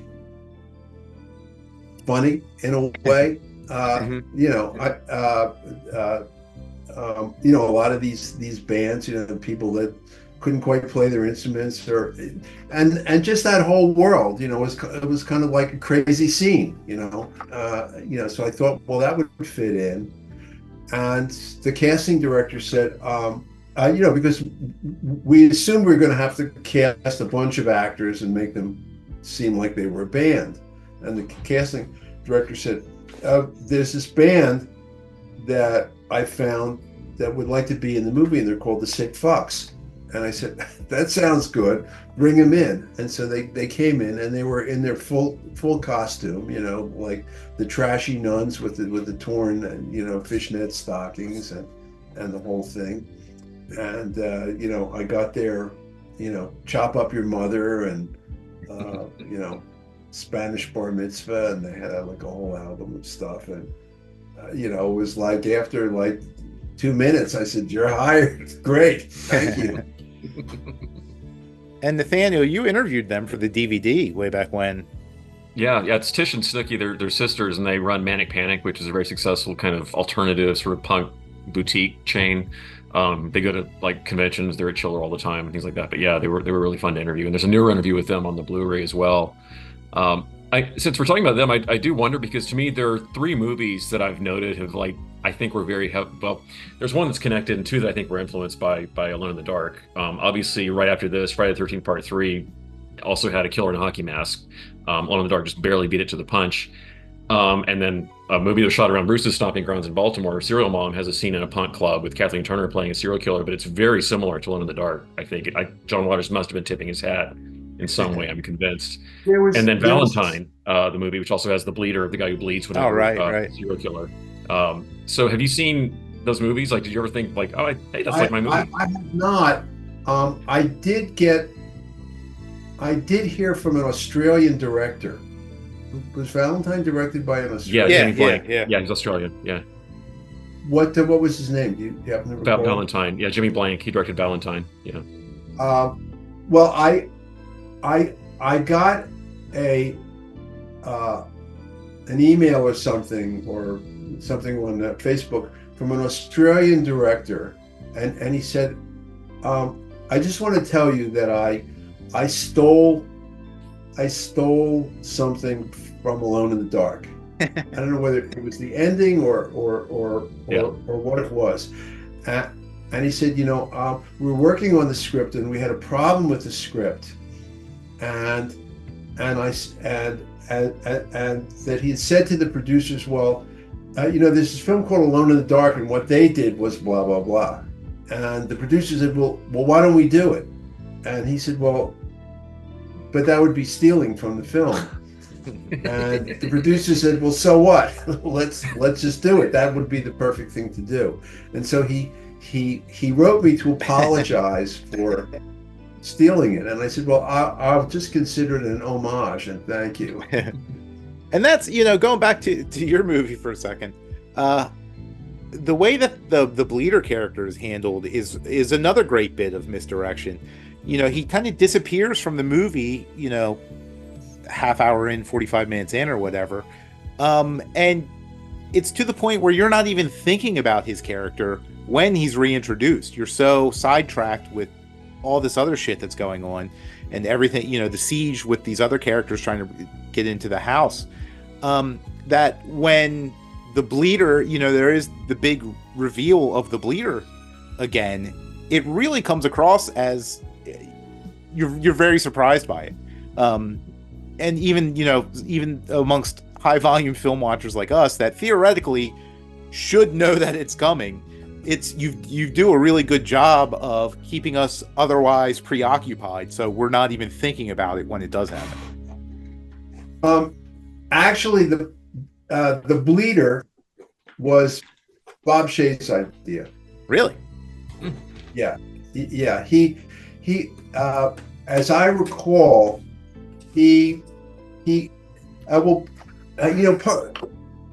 Bob grew up, you know, he's 6 years older than me. So he grew up when he was a little kid, it was before TV.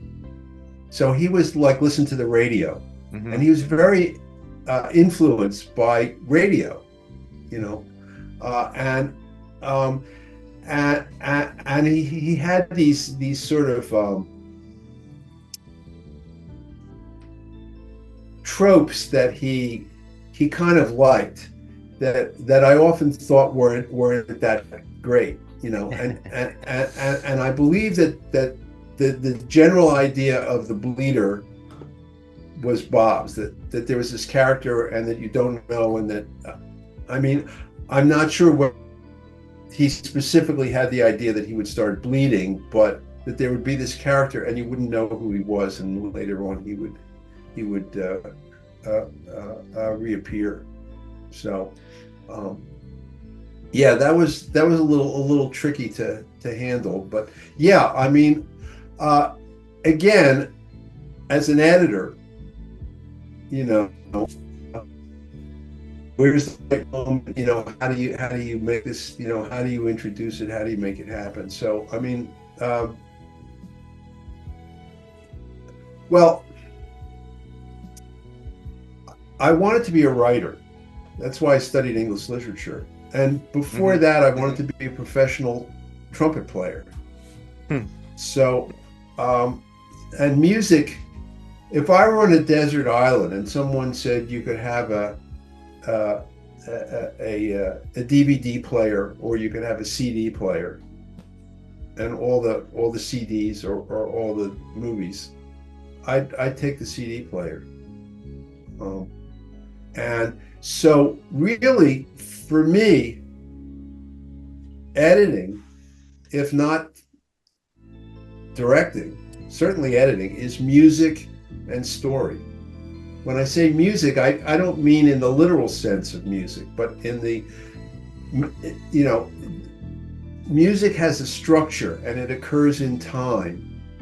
And it has a macro structure. You know, if you look at a symphony, it has a certain, or a song, there's a certain structure. And then there's the micro structure, you know, from bar to bar, you know. And when you're an editor, you're very aware of where those bars are, you know, like what frame do you know, if I'm talking and I cut to you, listening to me talking, at what exact frame do I cut to you on? Right. You know, and in a way it's arbitrary, but in another way it's absolutely not. There are these little invisible bar lines that I'm aware of, and I think most good editors are, where you can cut here, you can cut here, you know, here's where those little moments are, and there's a rhythm that's set up just by dialogue, just by talking, da da da da da da da da da, you know, all, you know, and so having that, and then also story, I think those are, you know, those are the two things that sort of gave me an advantage. I mean, there are other areas that I don't think I'm particularly strong in, that I really had to work on, like just being interesting visually, you know. I don't think I'm a particularly visual person, but I sort of, you know, worked at it. So, I mean, that's, you know, having read, like, I don't know, writer friends of mine said there are two kinds of writers: those who've read Shakespeare and those who haven't. I've read every single play that Shakespeare wrote, and some of them that maybe he didn't write. You know, I've pretty much read all the great novels and the great plays and the great poems. You know, as an English literature major. Right. So I'm kind of, you know, and watched most of the great films. You know, so that's kind of what I work out of, or what I worked out of, anyway. So, talk about the rhythm of dialogue and the way that you write is interesting, because I think as an editor, you probably have that in the back of your head as well. But that's why I think the last scene of Alone in the Dark, why it always, to me, just hits so hard, because you think the movie's winding down, and suddenly you just have this really tense scene between these two people, and the way that she speaks, it just, the rhythm of it is just, it's so unnerving. And you realize that she's crazy, and like, I think why it was a good call for Jack Palance not to kill anybody, because you're waiting, he pulls a gun out, and you're like, is he finally going to kill someone? And it doesn't head that way, but it's that rhythm of that final scene with the music and the dialogue that it's just so unusual for a horror film to end that way. And I thought it's kind of funny that in 1982, my two favorite closing scenes of movies are both like that. It's all about two people having a tense, you know, scene with each other. It's this movie and The Thing. Those are by far this and Alone in the Dark are my favorite endings of that year by a long shot. But yeah, I just think it's such a cool choice, and why, you know, normally you'd have like a big shock moment at the end, a fake scare or whatever, and that in neither of those cases do you go that way. I just think that's a really great choice. And I should also say, you know, again, going back to, how much the actors were told and everything. I mean, they had the dialogue, and basically I said, okay, let's run the scene and see what happens, and that's what you got. I didn't say do this or do that, or Jack, why don't you do this with the gun? I mean, all of that was just and in fact, the actress, and I don't know that she's really done very much, but I think I looked her up and she'd done a few things and then kind of moved on. But she said, "Would it be okay if I called him Face?" And I said, "Sure." and that was about it. Put the camera there and they did it. It was great. When you were looking at the script and you added Bob Shaye wanted the bleeder, was there another character in spot of him? Were there always four? I'm curious because they all kind of seem to have their own kind of mental, illnesses, and I'm wondering if you look back on trying to do these different kind of mental illness characters, how much research you did on that, or were they just kind of came into that on their own? Well,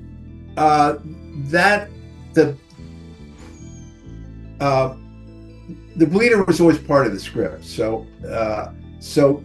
I guess that must have been one of the things that when I gave him the idea, and then we talked about it, and then they said that they didn't want to do it with the mafia and shoot it in New York, and then I sort of gave like a detailed outline, and before I wrote the script, and at that point, that's probably where the idea of the bleeder came in. I actually remember Bob also. He had been an amateur magician, so he was into magic. I think he used to put on shows or something when he was a kid. He was one of those nerdy kids that. We were having a discussion about the script, and there's the scene where Erland's character picks up the frightened attendant at the mental hospital. Brent Jennings is his name. A wonderful actor, little African American guy, and he and we were talking about that Bob wanted to see him pick him up and break him in half in one take. He didn't want to do it with editing, and so we were talking about, well, when he lifts him up, that there'd be a shelf that would be like out of the frame, and it would switch to a dummy, and Bob said, well, in magic, we have misdirection. And he said, what if right when he picks him up and you're going to do the switch, a little dog comes in? And we all went like, a little dog in a locked mental ward of a mental hospital. Well, maybe not, but... But editing is a lot of misdirection. Like, I mean, when I was editing The Burning, I was running something or other on the Steenbeck, which has a screen, and Bobby Weinstein, who Harvey was, obviously he's proven to be like not a good guy, but there was something about him. I mean, he could be a real asshole, but there was at least something passionate about it. There was something human about him. His brother Bobby, I hated his brother, but his brother was just cold. He just like had no humanity, and we stopped. we were screening, and he said, "Wait a second, stop." He said, "Go back," and then he said, "Run that again." And he said, "Those two pieces don't match." And I said, "Yeah, of course they don't. That's what happens. That's what we do when we're editing. Is we do it in such a way, because a lot of times it doesn't quite match, but you do it in such a way that it looks like it matches, and it's misdirection, because it's like, where does your eye go? You know, and if I want to, if this part doesn't match, I find a place where your eye is going to be over there, you know, or there's movement distracts you or something, you know, and somebody, I don't know who, said that what a director really does is to direct the audience's attention, and I think there's some truth to that. I actually did this podcast. There's these guys that's, I don't know, they call it film school or something like that, and the idea is that they pick a film and they have a director, and they talk about the film, and you know what's good about it and what's not so good about it. And they assigned me this film called Sleepaway Camp. Have you ever seen Sleepaway? Yeah. And I thought it was like the worst piece of shit that I've ever seen. That anything that was good in it was completely accidental. You know? It was like the casting. It was like they went to some street in Brooklyn and put a sign out that said, "Want to be in a movie?" Right. Yo, I'll be in a movie. It was just, I couldn't believe it. We were spending an hour talking about this piece of shit. Yeah, but so incompetent. I bet you didn't see that ending coming, though. No, I didn't. I did not see the ending, but a lot of it is people write stuff, and sometimes it doesn't make sense. One of the early lessons that I learned from a producer was like, how are you going to make this work? Like, the writer writes a scene, and there's this guy, and he's handcuffed, you know, in the police interrogation room, and he breaks out of his handcuffs, and he breaks out of the police station, and he steals a car, and he gets away. You know, it's like, you can write that, and maybe, you know, the producers think it's pretty cool, but how do you actually make that believable? You know, right. How do you? So, I mean, sometimes you just have to say, there's no way to make this believable, or we have to do this and this and this, and you know, so on and so forth. So, but in a Sleepaway Camp, like, I mean, there's the scene where the big pot of soup spills on the guy, and it's like he wrote it, but now how to make it believable, and it's like, anyway. I admire craftsmanship, you know, and it annoys me when there's a lack of it. So what else do we want to talk about with this one? Do you, Dave or Nathaniel, do you guys have more questions about specific scenes, or do we want to run into the release of the film and its reception, and our history with it, or? Yeah, we can move on unless Nathaniel's got a question. I just got a couple little observations, but they're not, you know, they're just very quick. You know, I do think your necks kind of ripped this movie off. A home siege, kind of the home invasion movie with the crossbow and everything like that, and the family coming together, or not really in that one, but. And I also, I think that one of the big pluses on this movie is, although the characters, the villains, if you will, they're sympathetic. Even when Fatty dies, they have that scene where he looks at the bleeder, kind of like confused that he was even killed. You know, he doesn't really know what he's doing. In the scene with the little girl, adds a lot to that, I think, because you think he's this big, you're terrified in that scene. That's probably one of the scariest scenes in the movie. And he ends up, like, she's so smart that she Just you know what I mean? Like just outsmarts him. She's more adult than him, so he's not interested anymore in that way, or is just belittled. But that scene's really intense, and he's great. And he it's so weird to have a sympathy. He's sympathetic in that moment, and they all do. They all come across, and the bleeder starts like. Because the bleeder is probably the least sympathetic when you look at him. But when he actually starts bleeding from the nose, it's like on control. He starts strangling, but he's just completely zoned out. Like he can't even control himself. It's almost like impulsive to the point where he can't. And that kind of made me even a little sympathetic towards him.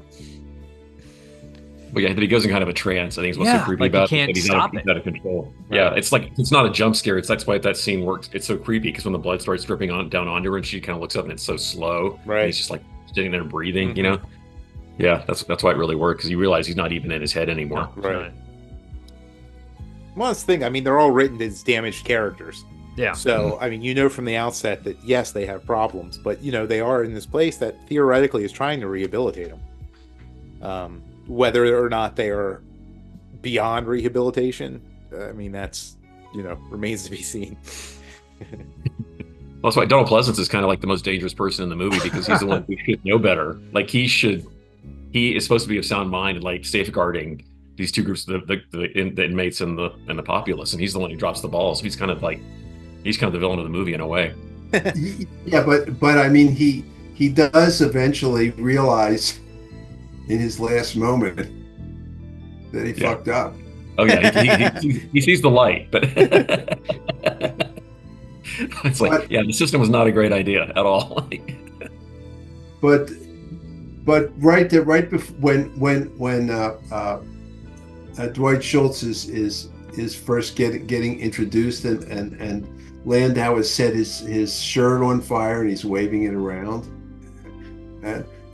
and he says, you know, if you do that again, you know, I'll hang you up by your legs and chop you in half. You know, that it's like he knows what he's dreaming about.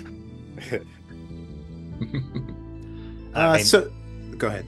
I was just going to say, I mean, we should just mention it. The antithesis of Dr. Loomis. That's why it's so perfect that it's Donald Pleasence, because in those Halloween movies, he was a madman. He's running around screaming evil Myers. But like the last Halloween movies, and he has 4 lines of dialogue. And I always made the joke. I love Donald Pleasence. It's one of my favorite actors. But by the time he's in Halloween 6, he's like, evil Myers coming, paycheck. Like, and it's just like... So when the movie finally came out, I mean, you've said that it didn't do so hot. How are the reviews of it? I mean, the reviews were actually pretty. The reviews were actually pretty good. I was looking through some of my old papers, and the reviews in the trades, even the New York Times, was actually pretty good. I mean, I do remember there was one review that they showed me where the reviewer said that I should be boiled in oil. And I normally don't respond, but I did send him back a letter, and I said that apparently this movie has brought out your violent antisocial tendencies. In your review, and if you really do want to boil me in oil, please use a good olive oil and toss in a few cloves of garlic. So now I think I saw it originally on, I'm assuming cable. I don't remember renting it. I was you know, obviously I was only like 5 when it came out. So I know I saw it sometime in the 80s on cable, I believe. I can't imagine it would have been broadcast TV. And the scene that always stuck with me ever since I was a kid was indeed the bed scene. That like just scared the shit out of me. Totally fucked me up. Which, you know, is the whole point of a horror movie, I suppose. So was there once it hit video through Columbia, I mean, was there like a holdback for cable? Do you remember? Did since it didn't do that well theatrically, did Bob and New Line try to push it out into other markets or other methods of availability like as quickly as possible, or do you not really remember? They had partners on it. I mean, they had to raise the money to do it, and I think whoever did it drove a hard bargain. So I think, I mean, actually, once the film was done, as far as what happened to it after that, I really didn't have much to do with that. Right. I do have. Let me see if I can find it here. I might be able to show it to you. Let's see, where is it? While you're looking, Dave and Nathaniel, what were your first experiences with Alone in the Dark? Mine's pretty quick, so I think I saw. I don't know if my video store had this one because I would rent videos all the time. So, I think I saw it when the DVD came out in probably 2006 or 7 or somewhere around there. I was maybe 20 years old or something, and I immediately liked it. I enjoyed the movie quite a bit, and I remember watching it for the first time. It's like the tail end when you're catching. You still have that nostalgia, and it was like that's one of the last favorites. That's going to be in that time frame for me, and I always really enjoyed it. It was before I knew the cast, but I didn't know them like I do now. You're 20, you don't see all the movies, but you know who they were. But watching them more and more, it just gets more impressive. Because it's just such a good. Different from a lot of the slashers at the time. It's not necessarily, it's a slasher, but it's not, it's a. Well, and it's funny because by that point, both Martin Landau and Jack Palance had their resurgences, so they weren't kind of, as low profile as they were, the decade prior when it was made. I have the picture, but when I try to share it, it says host disabled participant screen sharing. Oh, I would have to change that. Yeah, let me see where that would be at. Nathaniel, what was your first experience that you remember? So I saw it on VHS. I was aware of it when it first came out in theaters because the poster kind of intrigued me, and I was always kind of wondering. I thought it was a strange call that it had like names that I knew, but they didn't really make a big deal out of it because you had to like sort of squint at the bottom and be like, oh, Jack Palance, Martin Landau, like what? Because I grew up watching Ripley's Believe It or Not, so Jack Palance was like a guy I saw every week. Right. That was how I knew him. So when the tape came out, obviously I was still, technically too young, so it was rated R, but I still rented it anyway. And I love the movie. It was just something that always kind of piqued my interest, but it wasn't what I expected to be. But in a way, it was so much better than what I thought. And so like when I hit high school, I kept showing it to friends, like you got to see this movie, you got to see this movie. And I was always amused because I think it was Chaz Ballard, I think in Deep Red, he got very ticked off at this movie because in some of the newspaper ads, they advertised as being from the people who brought you Texas Chainsaw Massacre. Right. And he was like, what, the distribution company? Like, well, yeah, that was kind of a dick move on their part. But I think eventually he came around on it. But so when later on when I was in LA and I was working for Image Entertainment and we did a deal with New Line and they sent a list of potential movies. But I went into like the CEO's office and I basically just dropped my knee. Oh, here we go. There we go. Oh, I see. Did you see it? A beauty. Awesome. Yes. About Texas Chainsaw Massacre. Right. That's great. They're out for blood. Don't let them find you. Yeah.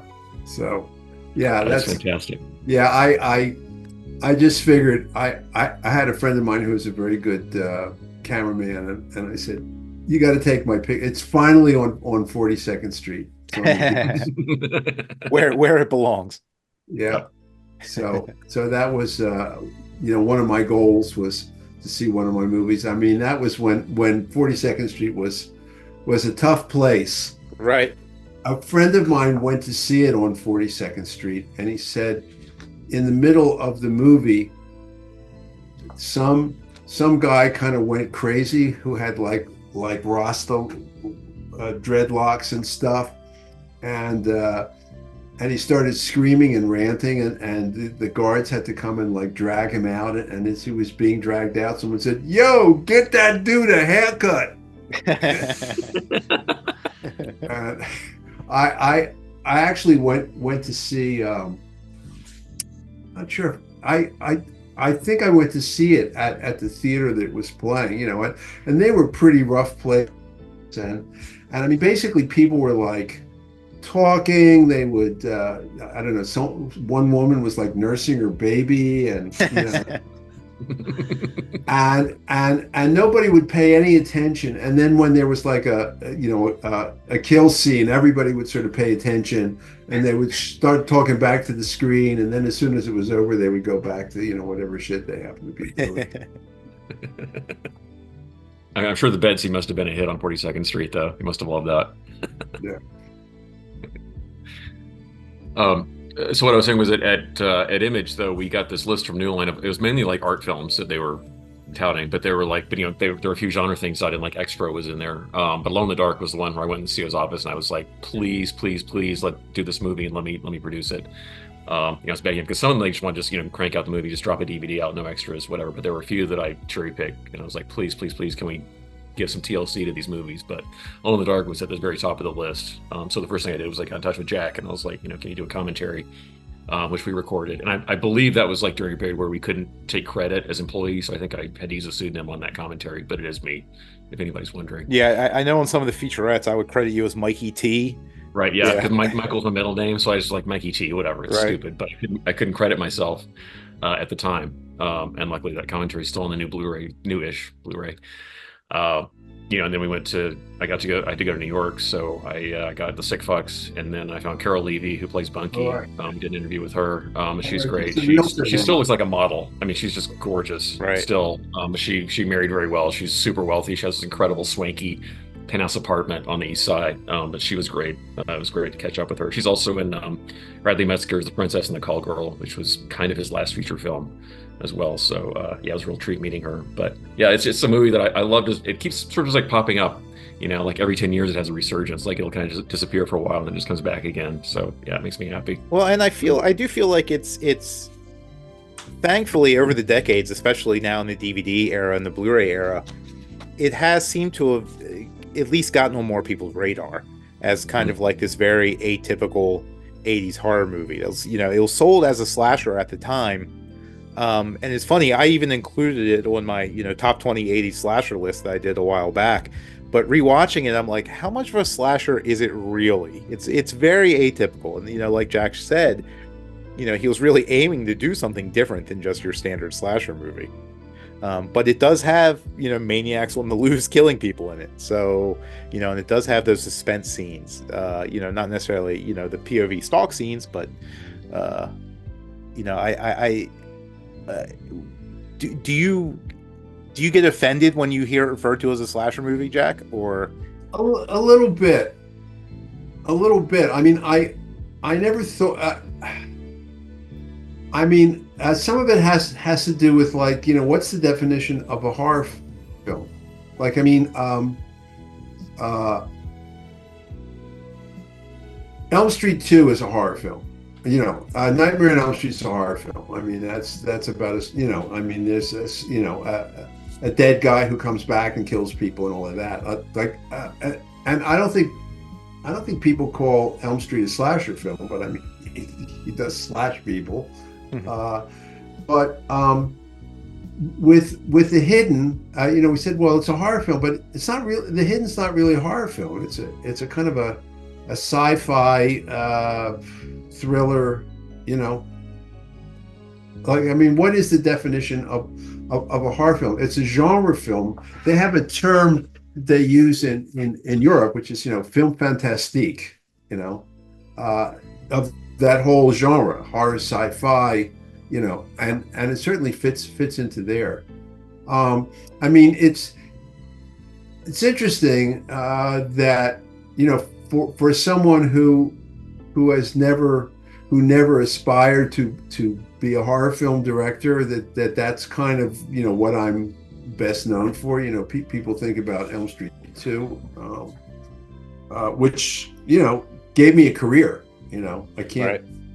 I can't complain, but I did another 12 or 13 films and TV and stuff after that. But in a certain way, I'm kind of suited to the genre because I have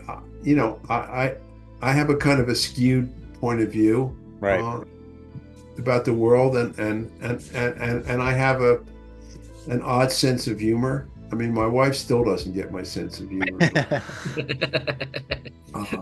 and some people don't, but I'm kind of wouldn't say known for, but I've gotten into trouble because a lot of times I will say something funny, but with a completely straight face, and that's, I guess, kind of how I do the movies. But I also, I have this humanistic streak, so I sort of want to add some depth to the characters and make it about more than just what's happening on the screen.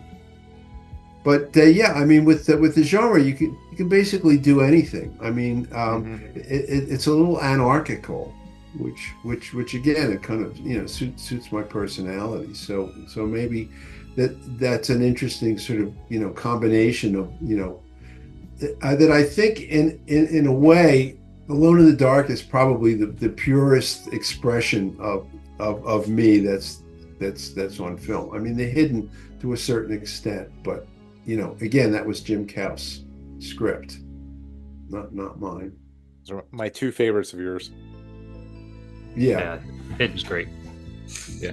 Well, I do also want to endorse 1201, which is not easy to see now, but if you can find the DVD, 1201 is fantastic. Yeah, I'm very, very, very pleased.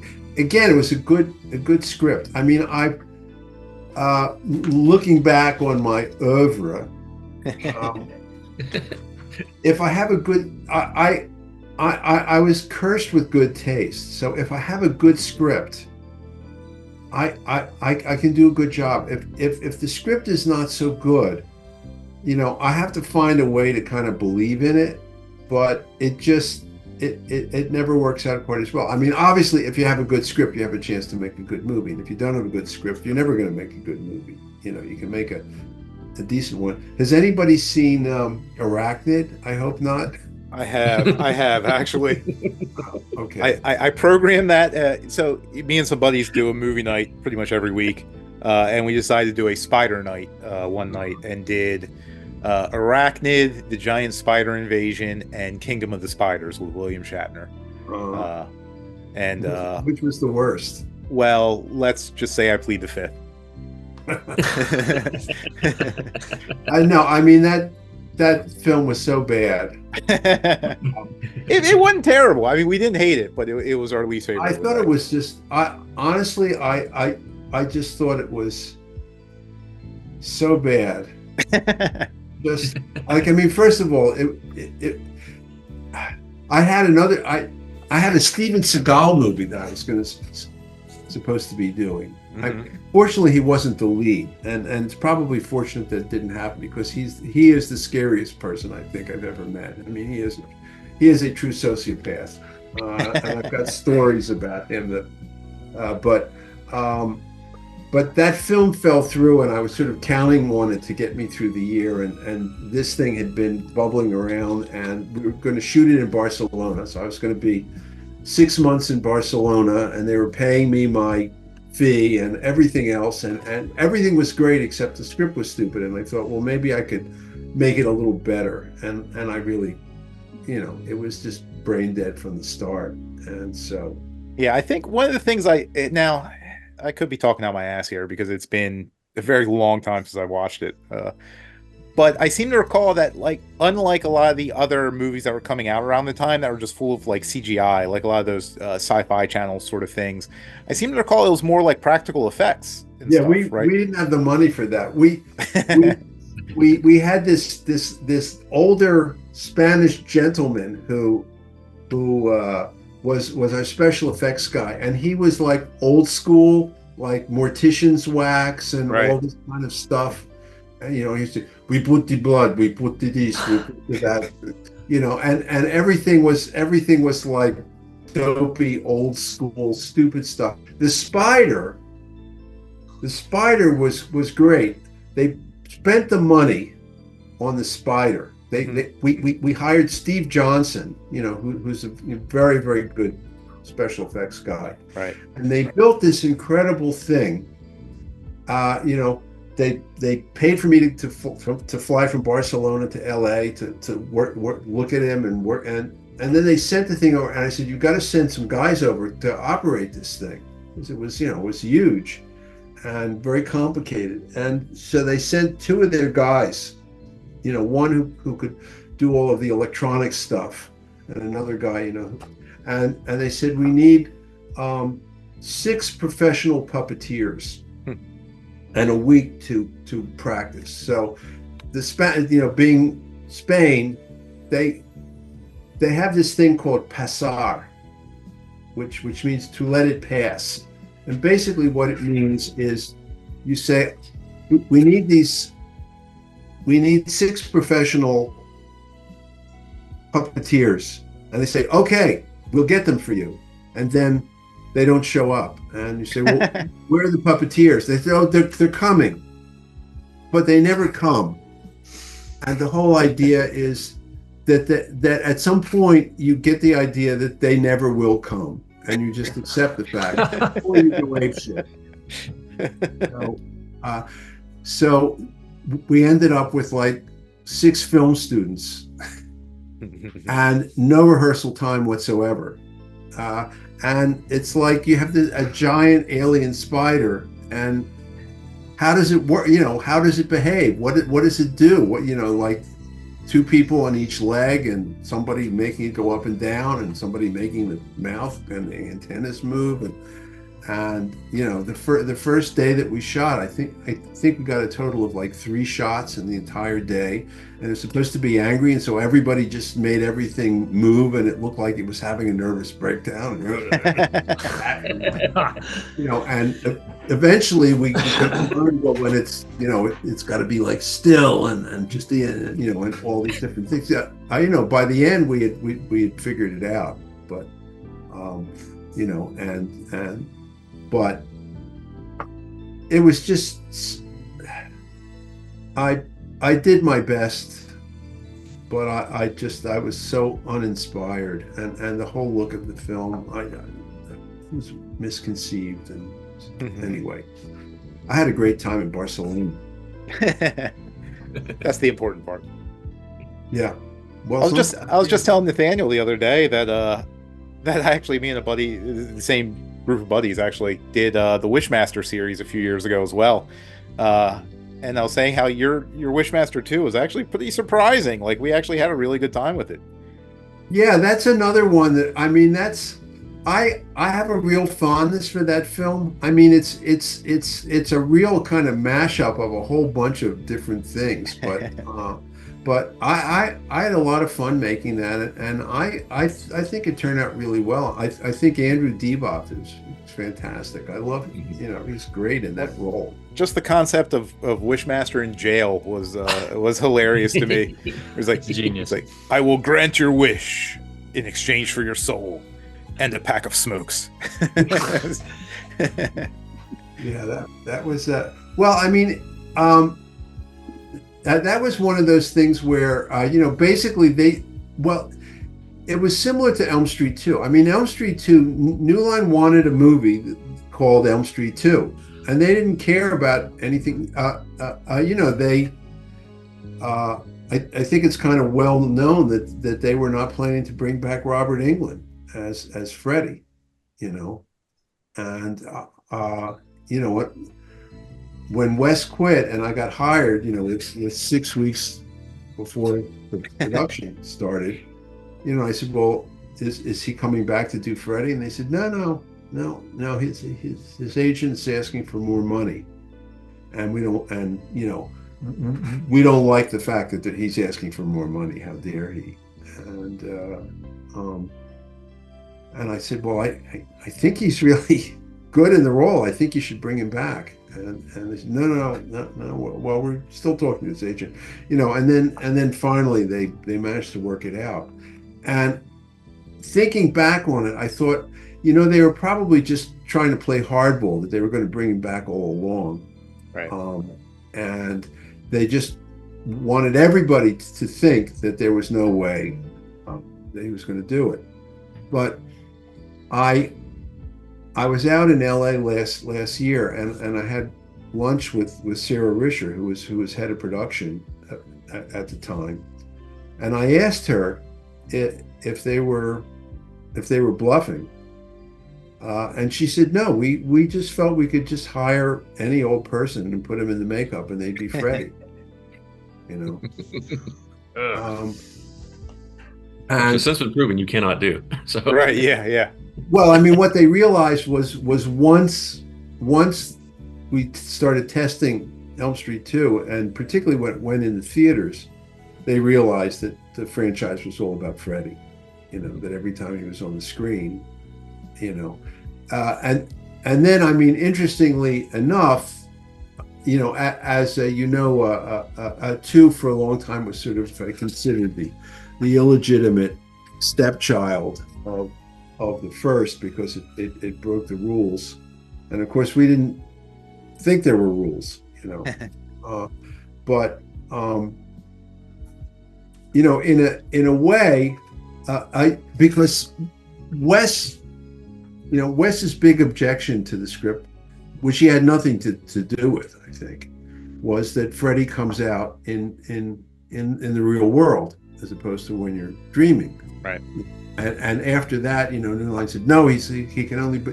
But if you think about it, so it's like you always say, well, what does the character want, and what does the character need to do to get what he wants? And then, to get drama, then what can we do to make it hard for him to get what he wants? But so what does Freddy want? Well, Freddy wants to kill teenagers, right? So if he has to wait for somebody to fall asleep and then wake up and then he reappears in their house, he's kind of limited. If he can actually get out into the world, he could do a lot more damage. So in a way, but as far as the series goes, it's a dead end, because the whole concept is based on the fact that he comes out in your dreams. Mm-hmm. And if he can come out in the real world, then now he's just a guy who's out in the real world, using somebody's dreams as a portal to get right. So it was kind of a dead end for them. But so yeah, Wishmaster 2. I mean, my agent, when he proposed it, and I didn't have anything going on, and I needed a movie, and he said they don't care what you do, they just want a movie called Wishmaster 2, so you can do whatever the hell you want, because they had offered me the original one, and I didn't care, I didn't think it was a very good script. I mean, as far as Arachnid goes, I mean, here's another Hollywood story, which is that Disney wanted me to do Arachnophobia. And I said, I really don't want to do a film about spiders. And they said, oh, when they had some meetings to try to talk me into it. And, at the end of the day, I said, no, I don't really want to do a spider movie, And then 10 years later, I end up doing a stupid spider movie for, 1/10 the budget. Right. So. Perfect Hollywood story. Yeah.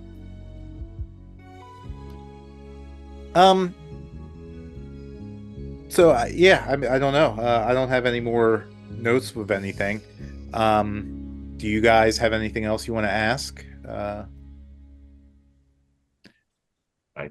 We've covered a lot. I know. Yeah, it's been a long chat. Squeezed all the juice out of that orange. So do we just want to end with Jack? Do you just want to give a message out to the fans who have come to find this movie over the years and appreciate it for what it is? Well, I have to say that I really appreciate the fact that you guys appreciate the film, and I really appreciate the fact that you've taken the time to really think about it, and it means a lot to me. The movie, I think, has not gotten the amount of love that it ought to, although it seems like, from my occasional appearances at conventions and screenings and stuff, that people are getting a lot more aware of it than they used to be. But it was my firstborn, and I wrote it and directed it, and like I said, it's kind of a snapshot of who I was at the age, in my mid-30s, and there's a lot going on. I mean, we've talked a lot about it, but you know, there's a lot more going on than I think in most films of that genre, of that era, and I would love it for your audience, if they haven't seen it already, to take a look. Well, I certainly hope they've watched it before watching a 2-hour video about it. That spoils every nuance it has. We didn't say who the bleeder was, though. This is true. I tried. Right. Well, I would just add that it's even though I don't agree, I think it's kind of still more niche than it should be. But the people who love this movie really, really love it. So it does like light a fire in people. I mean, everyone I've shown it to like just falls in love with it, and they spread the word. So it does have that kind of following, you know. So well, I mean, that was, you know, as someone who fell in love with film, you know, and I mean, there are certain films that I just, as I'm sure all of us who are film lovers, that you remember when you saw that movie, you remember how you felt when you walked out of the theater, and you know, I remember seeing, I think it might have been Blow Up, and I was on a student job in Washington, D.C., and it was in the winter time, and I saw The Late Show, and there were like 3 people in the theater, and I walked out of the theater, and the streets, it was right before it had snowed, and so there was some snow, and the streets were completely empty and deserted, and I remember just walking down the street and hearing the sound of my boots sort of on the ground, and there was just something, you know, special about that, and I think for those of us who love film or love music or love anything, you remember how you felt when you saw those things that really affected you. And really my goal was to have somebody feel that way about that, to make something, that the greatest accomplishment I could do would be to make something that would make somebody feel that way, you know. And if you know, a few people have felt that way, that's just great, you know. It's very fulfilling for me. It means a lot. So I'm really grateful to you guys. Thank you very much. Yeah, thank you for making it. Yeah, and coming on here to discuss it. We really appreciate it. Truly my pleasure. Well, thank you very much, and nice to get to know you. Maybe one of these days, you know, we'll run into one another, or otherwise, you know, let me know when it's out. And, once we might get to the hidden at some point. Right. Okay. Any time. So, yeah, you guys should. I know Nathaniel's friends on Facebook, but you guys should. We should do that to stay in touch. But anyway, thank you very much. I really appreciate it. Thank you. Bye bye.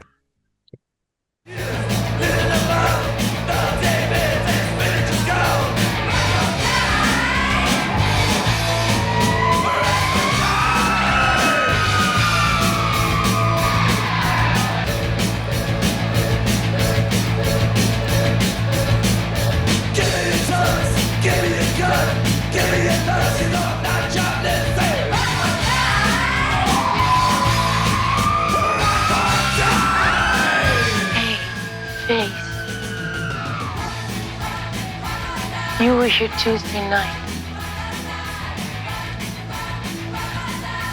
You were standing by me at the bar, remember? Isn't this fucking band really pink? Pink. I love them. So fucking angry.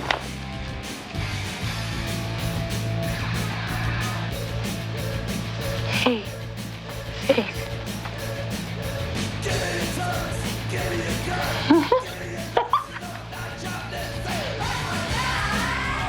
You're really there, you know?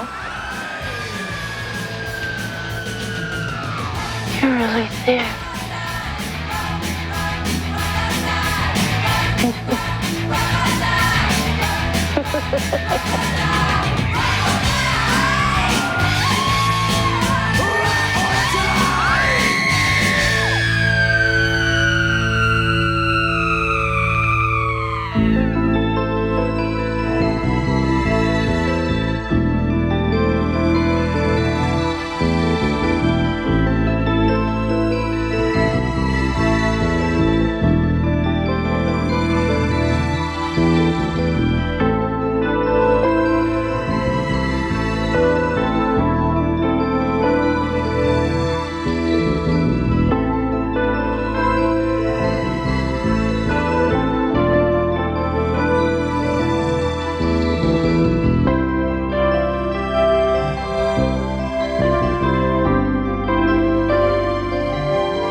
God said, thou shalt not kill. Thou shalt not kill. Vengeance is mine, saith the Lord.